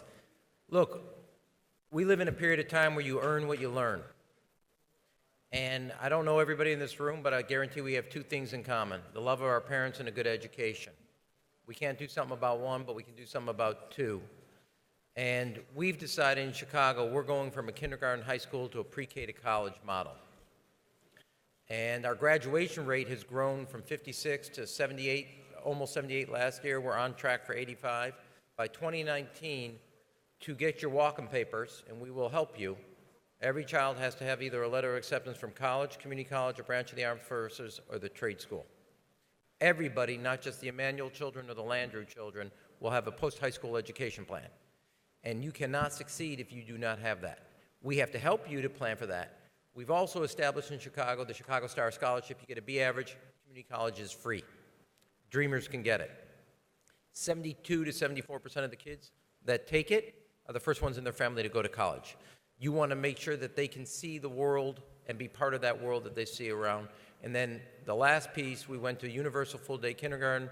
We're on our way to universal full-day pre-K because education, success in the 21st century require starting earlier in life and going longer in life when it comes to education. Now, I would say, whether a child is from Roseland on the south side or Ravenswood on the north side, Wildwood on the north side or Woodlawn on the south side, when they see the reflection of the buildings of our central business district, they see the image of Chicago back to itself. If they think that city has their future, nothing will hold us back. If they think it's a separate city, we will never get to where we have to go. And if we make sure that every child knows through education that they have the seeds and the foundation for success, then I would just say to London, New York, Berlin, and Beijing, watch out, Chicago's coming for you. And the key to inclusive economic growth is the one thing that is a passport for all of us that sit in this room, was the education we had. And we have to make sure that every child, not when they get out of school, not when they graduate high school, all of a sudden at 20 figures it out. They have a plan. They have a plan, they're more likely to execute it. And today, by 2019, 50% of the kids graduating high school will have already college credit under their belt, meaning they're more likely than not to go to college. So those are what while we can talk about housing and I'm for it, transportation and I'm for it, they've got to be comprehensive. Having a universal plan where every child knows they have a post-high school, because that's the bare minimum of what the economy requires, ensures that every one of the kids of the city of Chicago can not just be excited when a new company moves in, but they can be excited because they think they can get a job there. Thank you. Rahm, thank you so much. You guys, thank you for sticking with us. We have a break now, and we'll be back in this room for the plenary session on schedule. Thank you all so much.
Good afternoon. Thank you. Good afternoon. First, I want to thank Mayor Landrieu and for his effective leadership as presidents of the conference, and also to Mayor Bowser for having us in her city and making us feel so welcome. And then, just as a little side note, I want to talk about being a mayor and what you're watching right now. Mayors adjust, they improvise, and they multitask. And this is just a moment in time where we're doing that. And last-minute invitation from the White House and then some news on sanctuary cities, we're being more fluid than we were going to be before this. So, and just a little bit about myself. Last June, I was elected to be vice chair of the Women's Leadership Alliance. Then by January, I was moved up to chair. We were going to do a session. As soon as I said what the session was, they moved it up to a plenary session. And so it keeps getting adjusted up, and rightly so, because it's a topic that we all really need to listen to and talk to, and then figure out ways that we can all participate. So my name is Pauline Russo-Cutter. I'm the mayor of San Leandro, California, and I chair the Women's Mayorship Leader Alliance. And I'm really thrilled to have this opportunity to talk to all of you today and really talk about how mayors can focus as community leaders and apply the valuable insights and lessons learned from the Me Too movement to implement policies in our own cities. We are going to have a panel first. We've switched our panel because Senator Heitkamp is at the Capitol. She needed to stay there. She's going to come in and deliver her speech. So when we see her coming, we'll round up our questions and then give the floor to her. So first, I want to welcome my 4 colleagues. This is an important conversation on the Me Too movement. I'm particularly looking forward to listening and learning from their experiences, because it just so happens that my own community is facing a challenge right now, and it's a fluid situation. So first of all, we're thrilled to be joined by the U.S. Mayor's Conference past president, Mayor Elizabeth Kautz, from the city of Bernalillo, Minnesota. She led this organization from 2009 to 2011, and she's been a champion of her female colleagues ever since. I look forward to learning more about her experience and work on the behalf of the women and the Wilson Center's 50 by 50 initiative. Second, I'd like to welcome Mayor Libby Schaaf from the city of Oakland, California. There's some Oakland. I see her fan club followed her here. I actually share a border. San Leandro shares a border with Oakland. And so I just have to say I've been a first-hand witness to Mayor Schaaf's tireless efforts to make Oakland more resilient and tolerant and an equitable place. And I've watched the city grow and improve during the time of her mayorship. Let's see, second, we're joined by our newly elected, I think she's the newest elected person in the, no, newly elected Mayor Victoria Woodards from the city of Tacoma, Washington. Mayor Woodards has a diverse background, having served in the U.S. Army veteran, president of the Tacoma Urban League, and deputy mayor during her 8 years on the Tacoma City Council. And we're also joined by Mayor Jackie Biskupski, and she is Salt Lake City's mayor. And Mayor Jackie was elected in 2015. Mayor Biskupski was elected in 2015, taking office in January 2016. And prior to that, she was elected to the Utah House of Representatives in 1998, becoming the first openly gay elected official in the state. Fighting hard to get that seat at the table instilled in her a commitment to be a voice for change and diversity whenever she had the opportunity. So we're looking forward to hear her insights. And now we'll go into the panel discussion.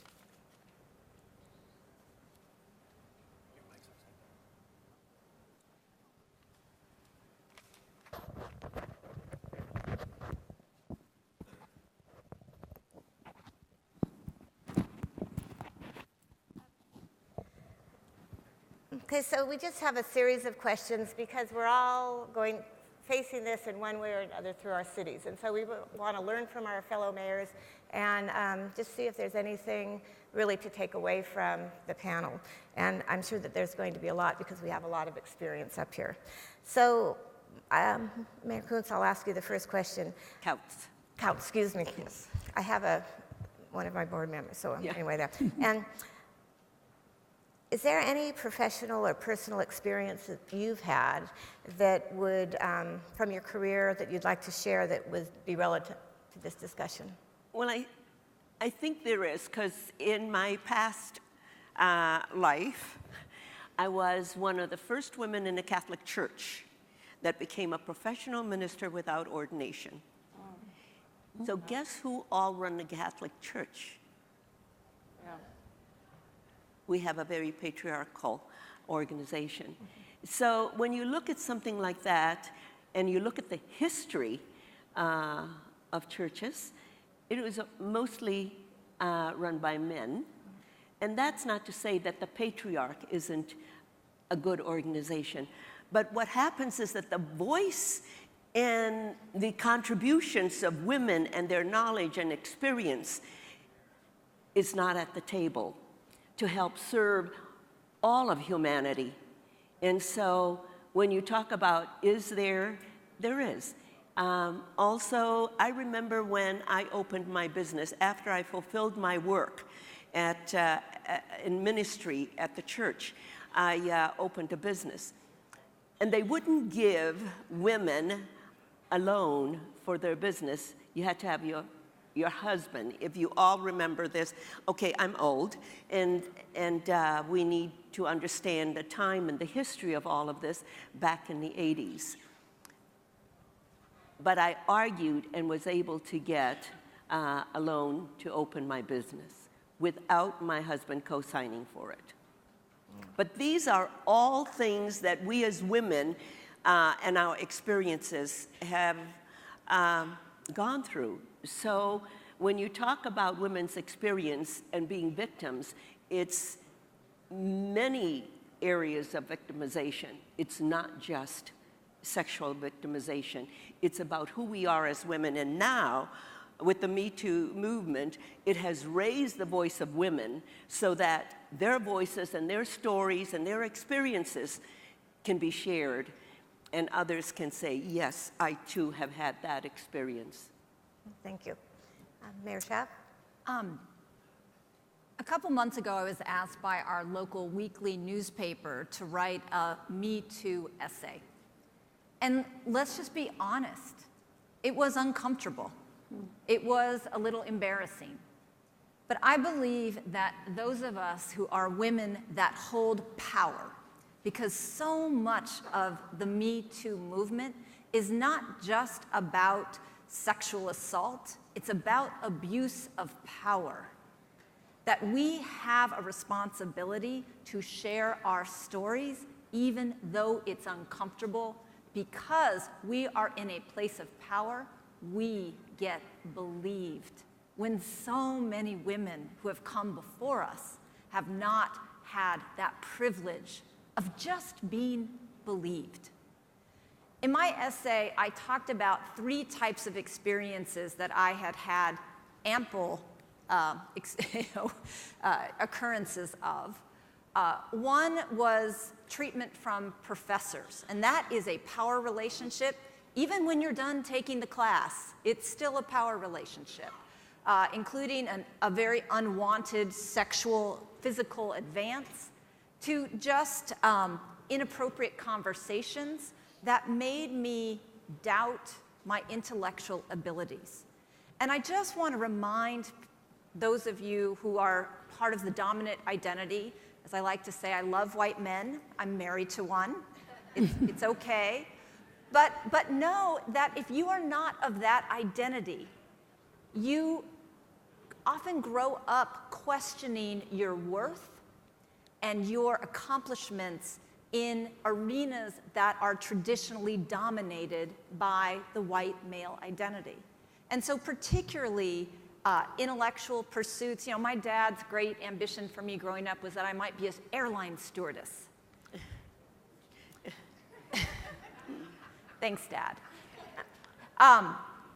So those types of devaluing your certain qualities in favor of sexualized qualities, that is devastating for young girls and for women. So it's important we recognize these lesser forms of kind of assault and discrimination. When I became an attorney at a big law firm in Oakland, I literally was told to my face that I would never make partner because I was going to quit to have babies. When I did have babies later in my career, I was told it was irresponsible of me to run for office because it would make me a bad mother, and I would regret it for the rest of my life. These are also types of gender-based discriminations that we all have to talk about how it has affected us, and particularly those of us who hold power.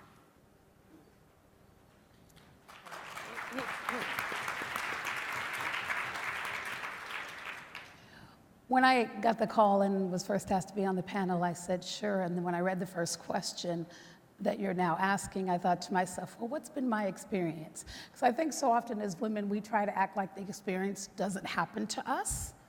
And so I thought back to my military days. I went into the military right after high school, and I hadn't really put any thought into it until just a couple days ago when I was thinking about this panel.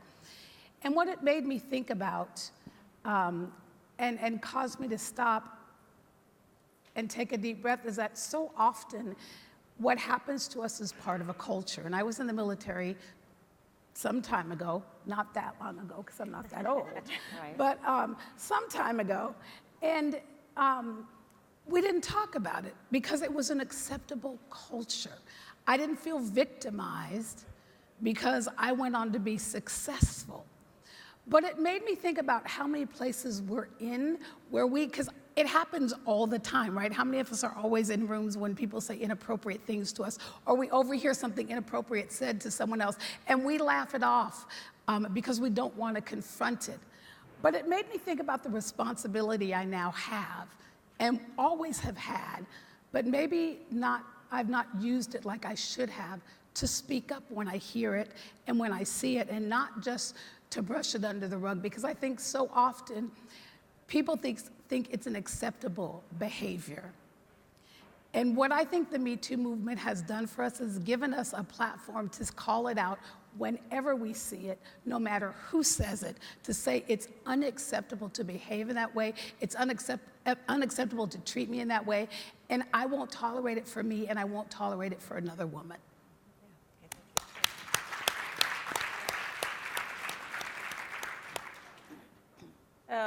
My experience is somewhat different. I found it easier to come out as openly gay in the mid-90s than I did coming out and letting it be known I was a victim of rape in college. And those parallel paths of owning my identity and my history really didn't come to full fruition until this movement. And it's because of this movement that I was empowered to speak on the steps of the Capitol and make it known that I am a survivor and that we do need to come from a place of start by believing. And that position of power that's been mentioned and what those statements and those words have meant to people in my community and to especially young women has been received in such a tremendous fashion and really enabled me to become a better leader, to be more responsible, to not allow men to say to me or to others who identify like I do that we just haven't met the right man. That mentality and that history of what I've been through, I know others have experienced, and it's time. It is time not just for the women, but for those who are standing by and witnessing to also step up and call things out and move to a much more respectful place than what we have had in our history. We are better than that, and we know that, and communities are rising up around this country in opposition to what is coming from the top of the ladder in leadership in this country to say, we are better than this, and we will be better than this.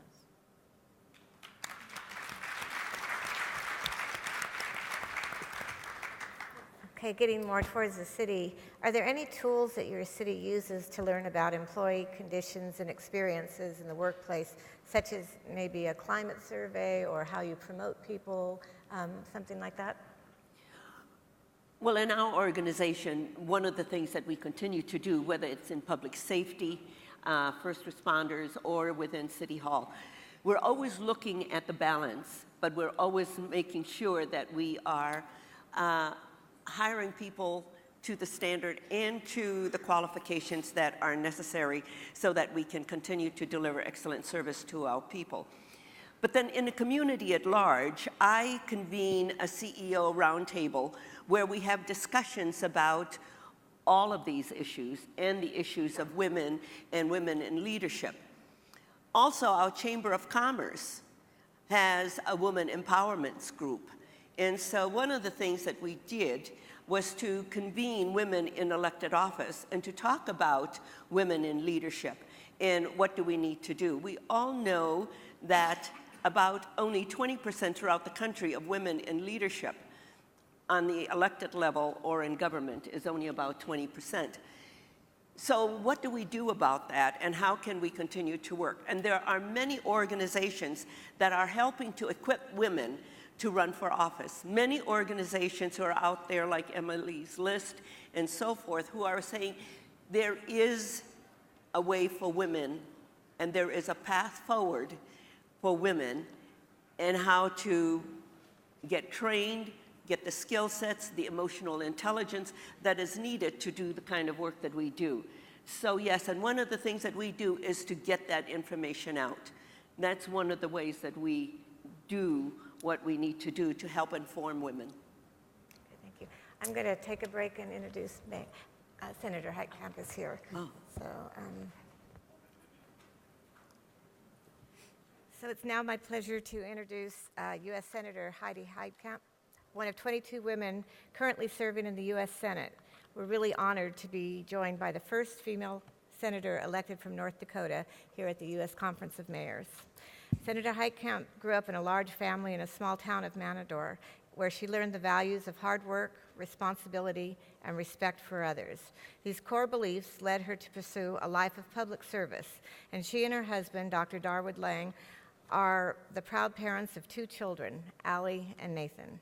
And during her first term in the U.S. Senate, Senator Heitkamp has demonstrated the ability to work across the aisles, to advance bipartisan solutions on behalf of the North Dakotans she proudly serves. Prior to election to the U.S. Senate, she served as North Dakota's tax commissioner and then its state attorney from 1992 to 2000. So, Senator, we thank you for being with us, and we're honored that you're going to share your words with us. Hello.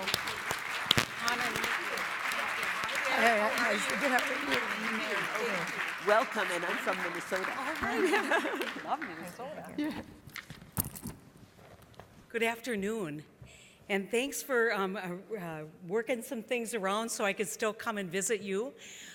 This is an issue that's near and dear to my heart, and I want to just give you some context to the issues that confront communities and families and individuals when we allow violence to be perpetrated in any form or any shape or any place. I ran for Attorney General after serving in really an economic role in my state. I got convinced to run for Attorney General by the woman who ran the domestic violence program in North Dakota. And the reason why she asked me is she felt like in years of her advocacy, she needed someone who actually understood that this issue was about violence, this was a criminal justice issue, and that we needed to have a criminal justice response to family violence. And so we got involved in the very early stages and started Number one, collecting data. I think that's what mayors do. They look at the data and they decide, how does this work? What's the challenges that I'm seeing in the information and the numbers? I can tell you that well over 90% of the assaults in North Dakota actually occurred and were reported to have occurred in family relationships, and many of those assaults occurred at home. North Dakota is not a high rate of violence, at least at those years of high rate of violent crime, but what crime did occur in our state occurred in homes. And so I went about, kind of trying to figure out how we were going to enhance and move the criminal justice portion of the response, which meant you had to change attitudes, you had to change minds, and you had to move beyond the kind of trajectory of family violence, which started out as this is a family problem. It's not something we're going to solve. Then we moved to this is a public health problem, and most of the victim service programs were actually within the health departments across the country, to this is a criminal justice problem that needs a criminal justice response. And so amazing things happened when a lot of people pulled together, and 92 really was a watershed year because Clinton Biden made this a very high priority in their administration, and we elected, and I want to say this, we elected a record number of women AGs who literally brought this issue to the forefront to the National Association of Attorneys General, violence against women in their homes, to the forefront. And it was like that was alien to a lot of our colleagues, not because they didn't care, but because they never got beyond that this is a family problem.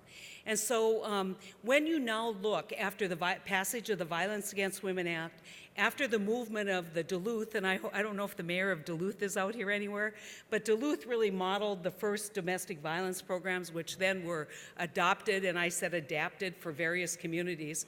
And as we kind of move forward, we were seeing results. And I'd like to tell everybody, we picked the low-hanging fruit, right? The people whose behaviors were going to change with some shaming in the community, seeing their name on the front page of the paper as being people who were arrested for this crime, and actually having a community and employer response. But that did not solve the problem, and it didn't solve the problem in every community. And so I want to talk a little bit about how I see the evolution now of so many of these challenges. And I want to tell you why I think it's important for mayors to think about this, because I think I've told you it's a public health problem, a family problem.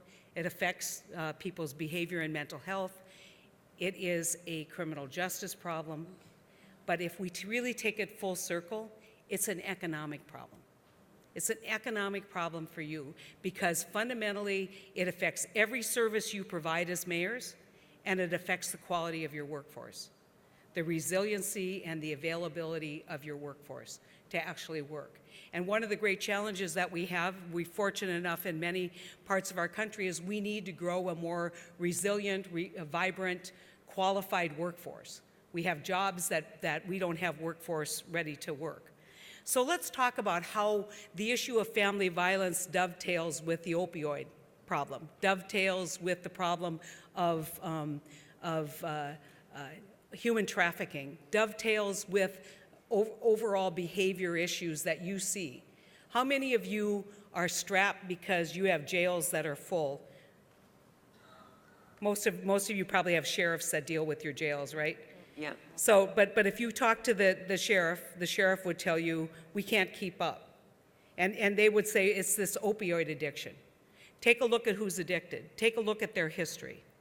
And so I want to take this full circle and talk about something that I've been working on as kind of a foundational piece of stopping violence, and how mayors can participate, how communities can participate. We have looked behind the curtain and said, why is this happening? We continue to provide services, we continue to provide programs, we can continue to do all these things, but yet we have pervasive problems in our community. And when you look behind that, you will see trauma. You will see children who are traumatized every day, being in homes where they witness violence.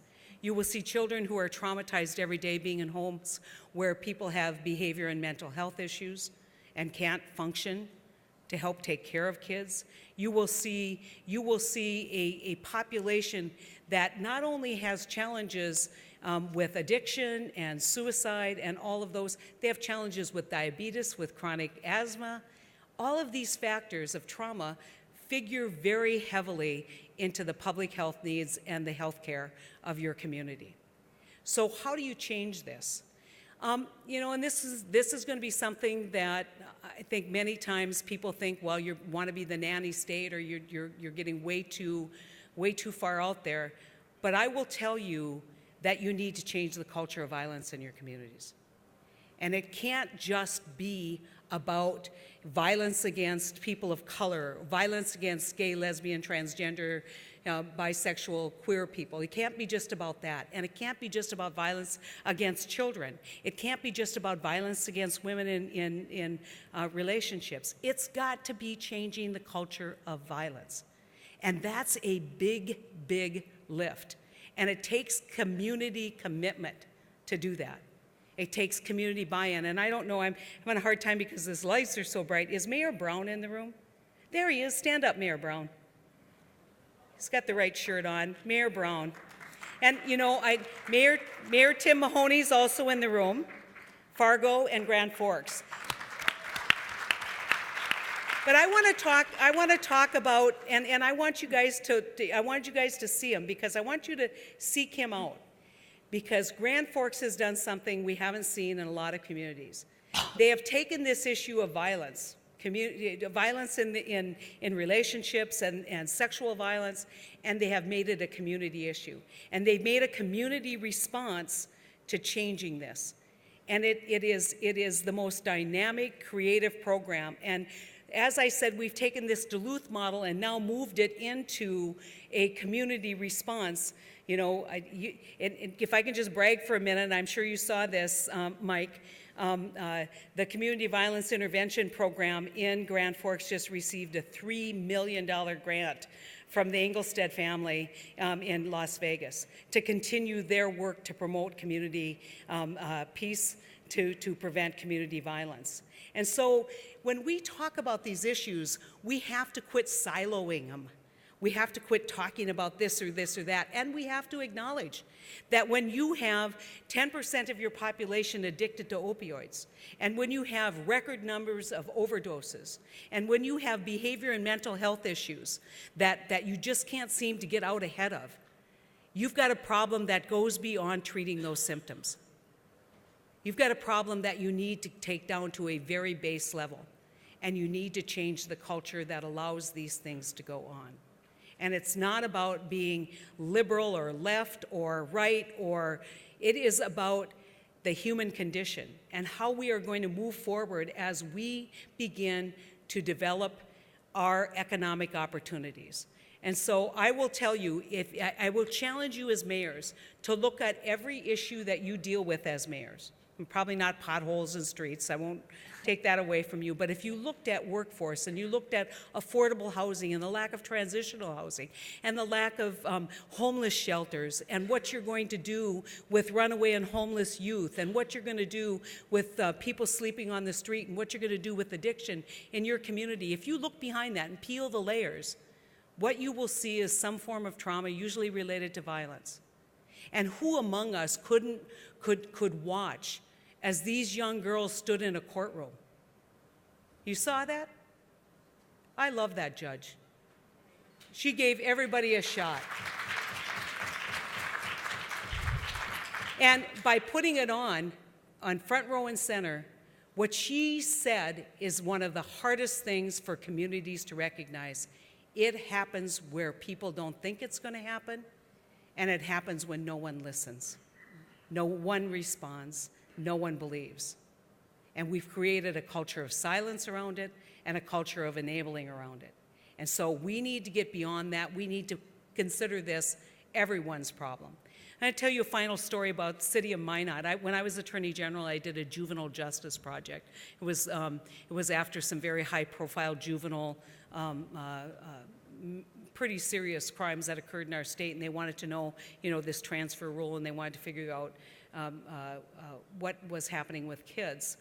And I went to Minot, and we brought in a lot of kids from all over the region, and they all had their say, and they all stood up and talked about how they felt in their communities and how they felt when they went out in public. And you know, the day wore on, and a lot of people stood up and said, oh, we've got to fix this, we got to do this, we got to do that. And finally, one woman stood up, and she said something I never forgot. She was a community leader. And she said, I want to tell you how optimistic I am after this meeting. And I thought, really? She must have heard something that was a magic solution that I didn't hear. And she said, I'm optimistic because everybody stood up and said, what are we going to do for our kids? They didn't stand up and say, what are we going to do for those kids? What are we going to do for our kids? What are we going to do for our citizens, our community, so that we can reflect the values that are inherent in 99.9% of the people you serve?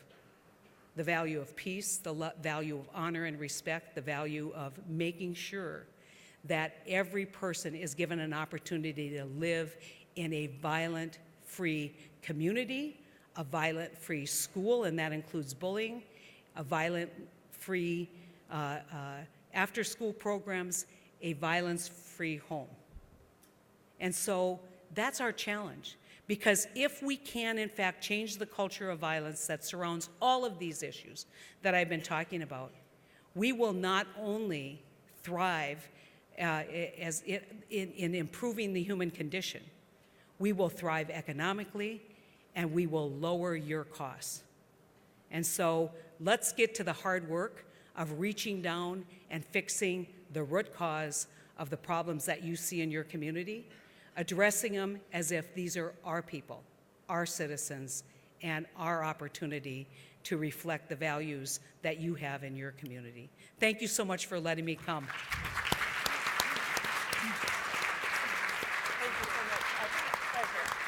Thank you so much. Thank you so much. So Pauline, I have to follow that. You do.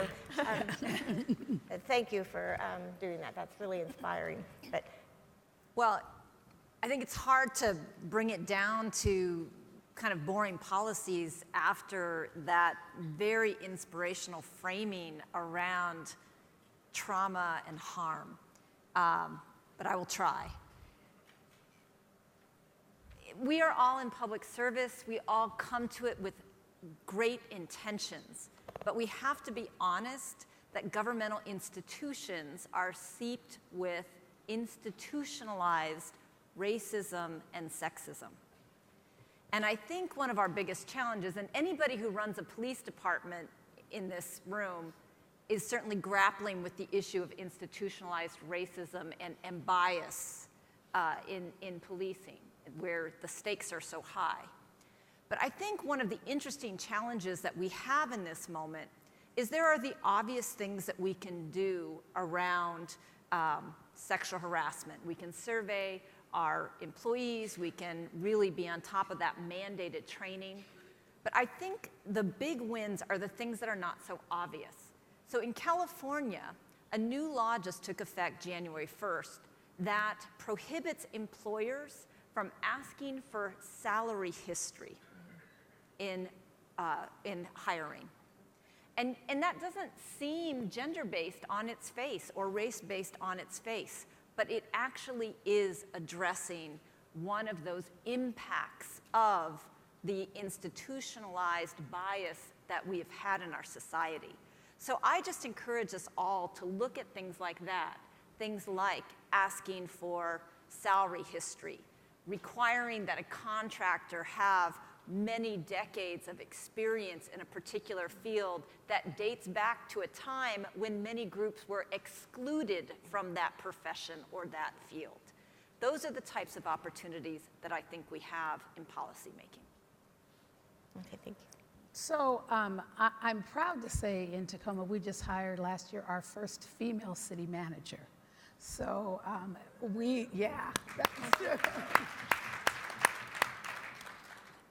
So I think, part of it is seeing what leadership looks like and putting someone in that position. I think that also helps change the culture. So within the city, there are a couple of things we do. When we do, like most cities, we do an employee survey.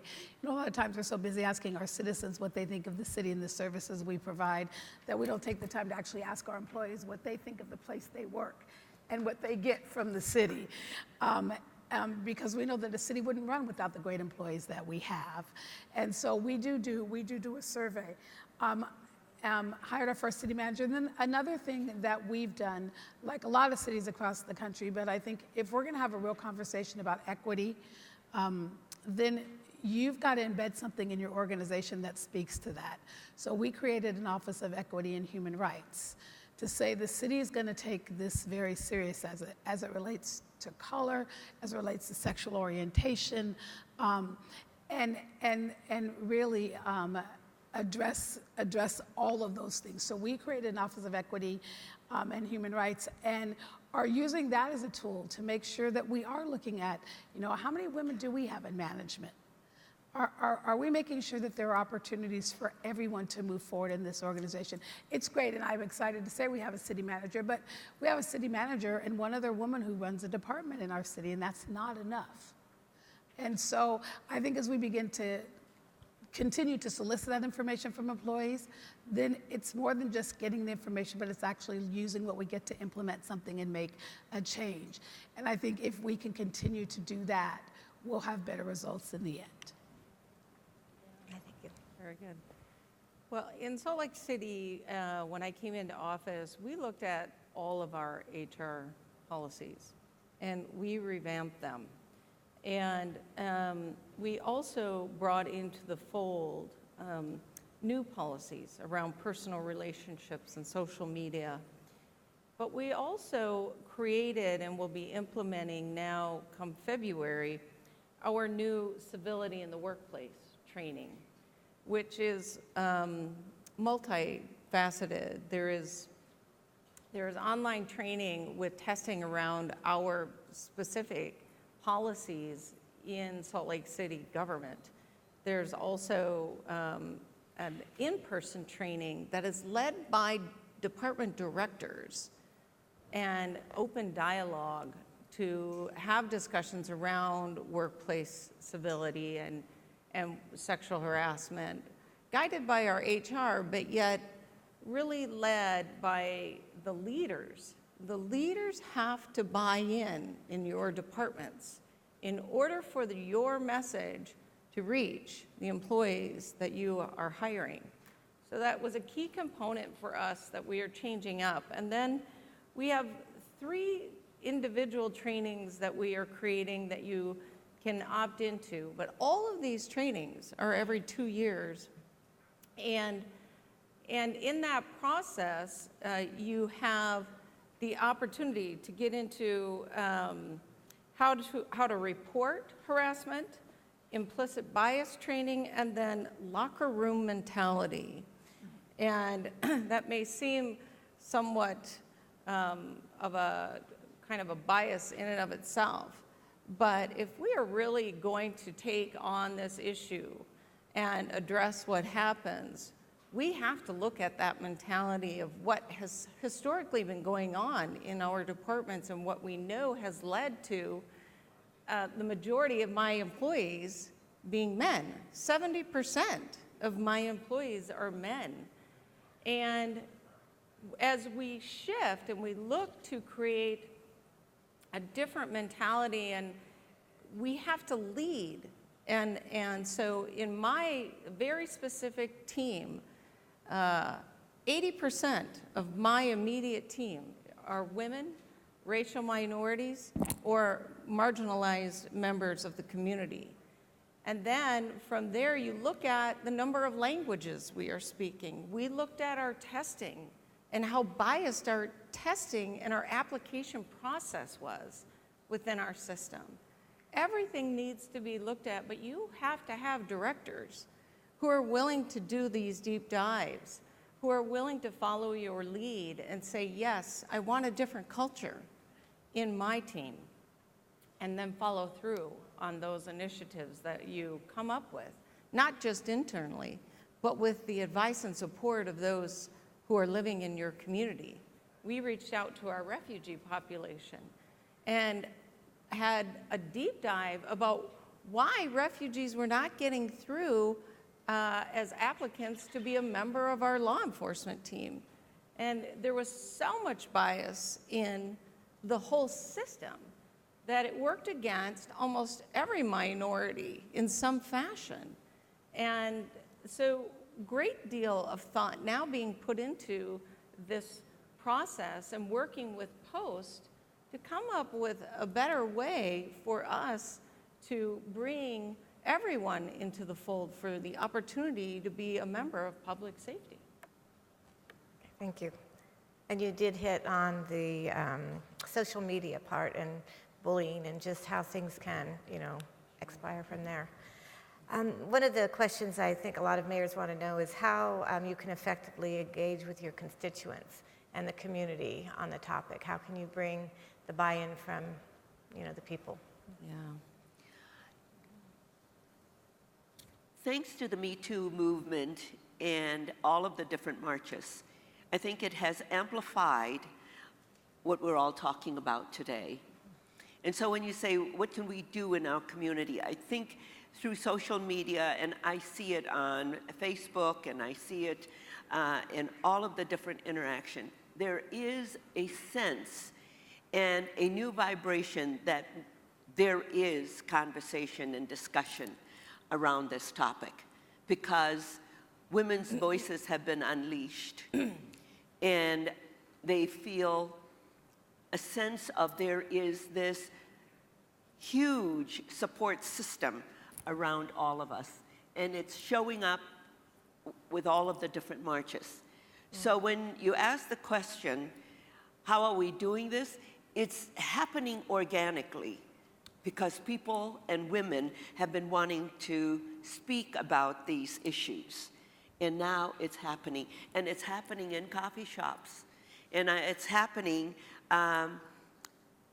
all over my city in small conversational, whether it's in churches or it's in our interfaith community and at Chamber of Commerce meeting. It's happening. People are asking the questions and more information is being shared. So I think as we continue and not give up and find the solutions, that's what we mayors are good at, is defining what is the problem and then saying, how do we make it better? But right now, a lot of women need to make sure that their stories are told, their stories are being heard, and are we listening? And then how do we move forward?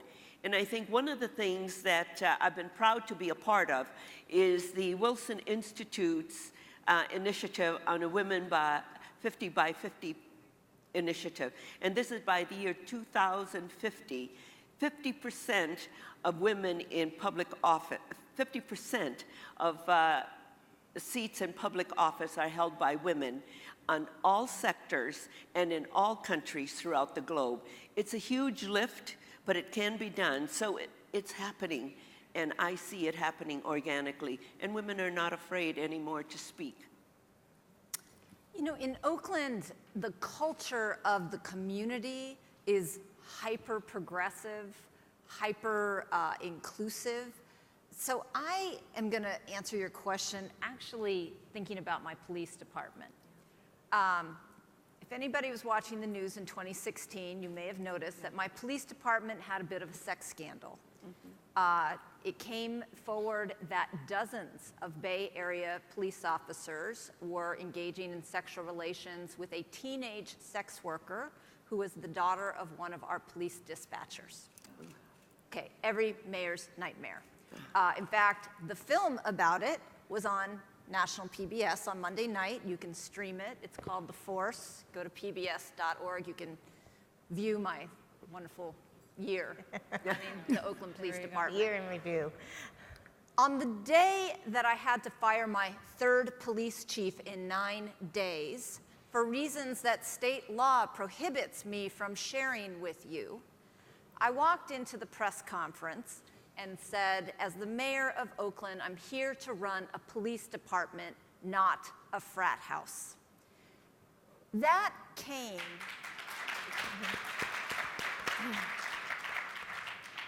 That spoke to what was a toxic macho culture.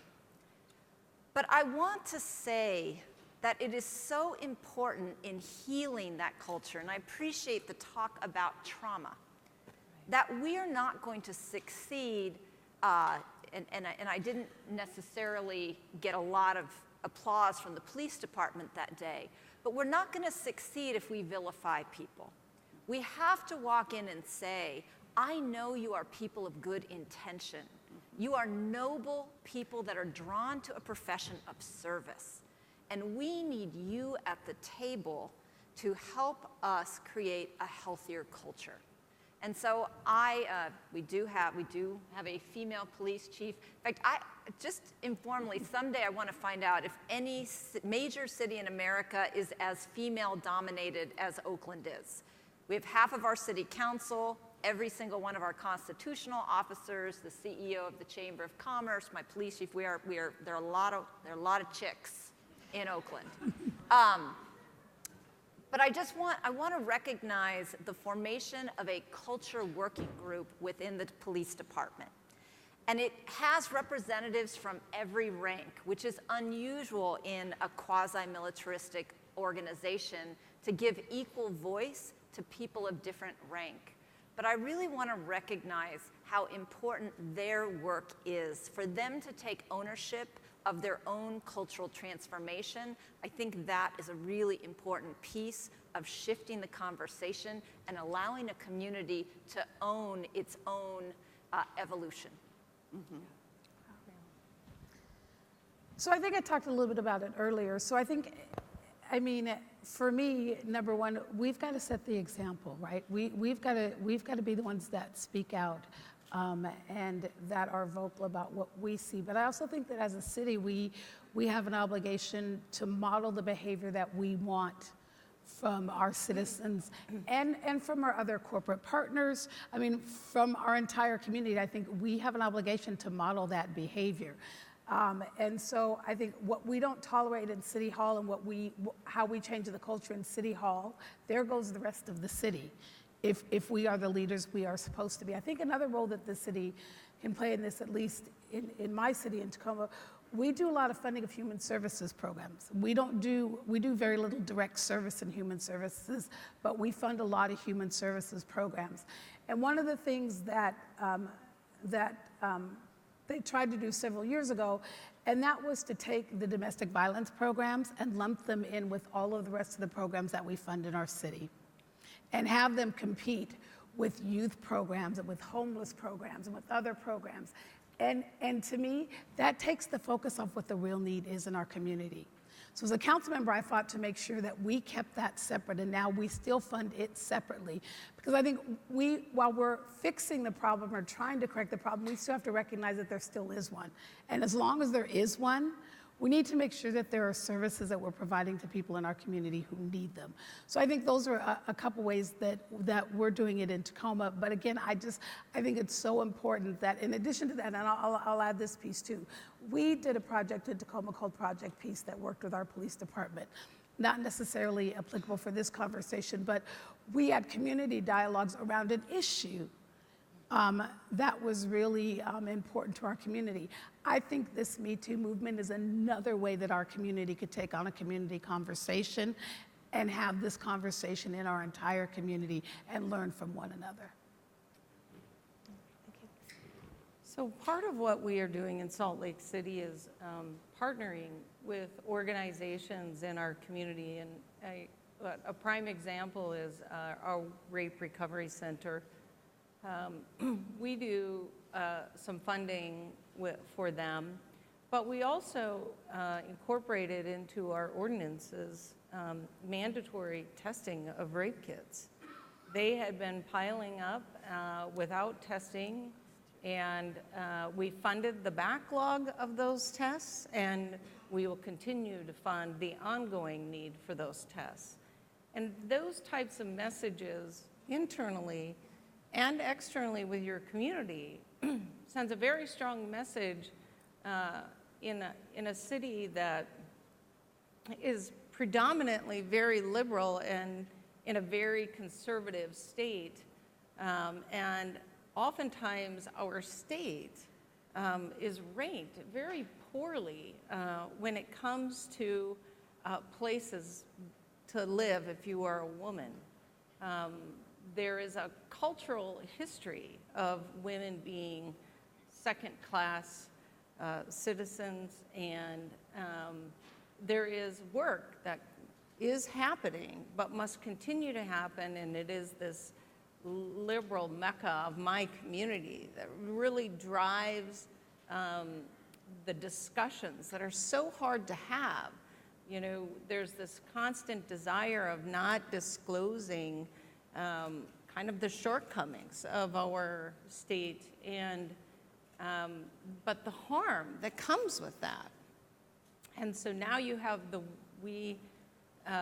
Me Too movement, and women are coming forward in a way that just would not be occurring in my state and in my community without this movement happening. And you will continue to see communities rise up in our state supporting this endeavor, because you are absolutely right.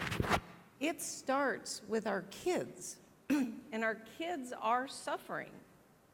And if you don't catch it at that stage, then it just continues, and it evolves into a cycle, a repeated history in people's lives that has got to end. And the attention that this is bringing is not just for attention. It is for the healing of our communities in this country in a way that just has not existed in the past, but must occur as we move forward.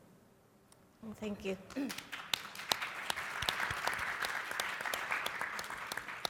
I'd also like to add to that. I think one of the things, Me Too, and most people think of this as a woman's issue, like you were saying, but really it's kind of giving a voice to some young men in school who were bullied, or people who are supposed to be so macho, and really that's not the way they feel or present themselves.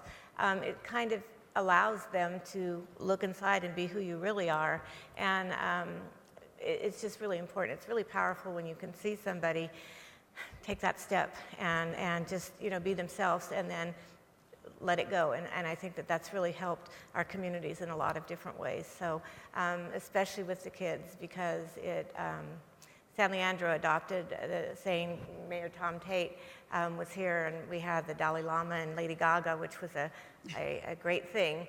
But I took away, San Leandro is now a city where kindness matters. And so our police chief is talking about it, you know, everybody is talking about it. And it really talks about you can be kind to the earth, you can be kind to each other, but it comes from inside. And so you have to be happy with yourself inside. So that's what we need to address. How do we make people feel good about themselves so then they can have that on other people? So with that, I'd really like to thank our guests, our fellow mayors working together, and just thank all of you for being here and caring so much about this issue, because we're only going to be better and stronger when we do this together. So thank you very much.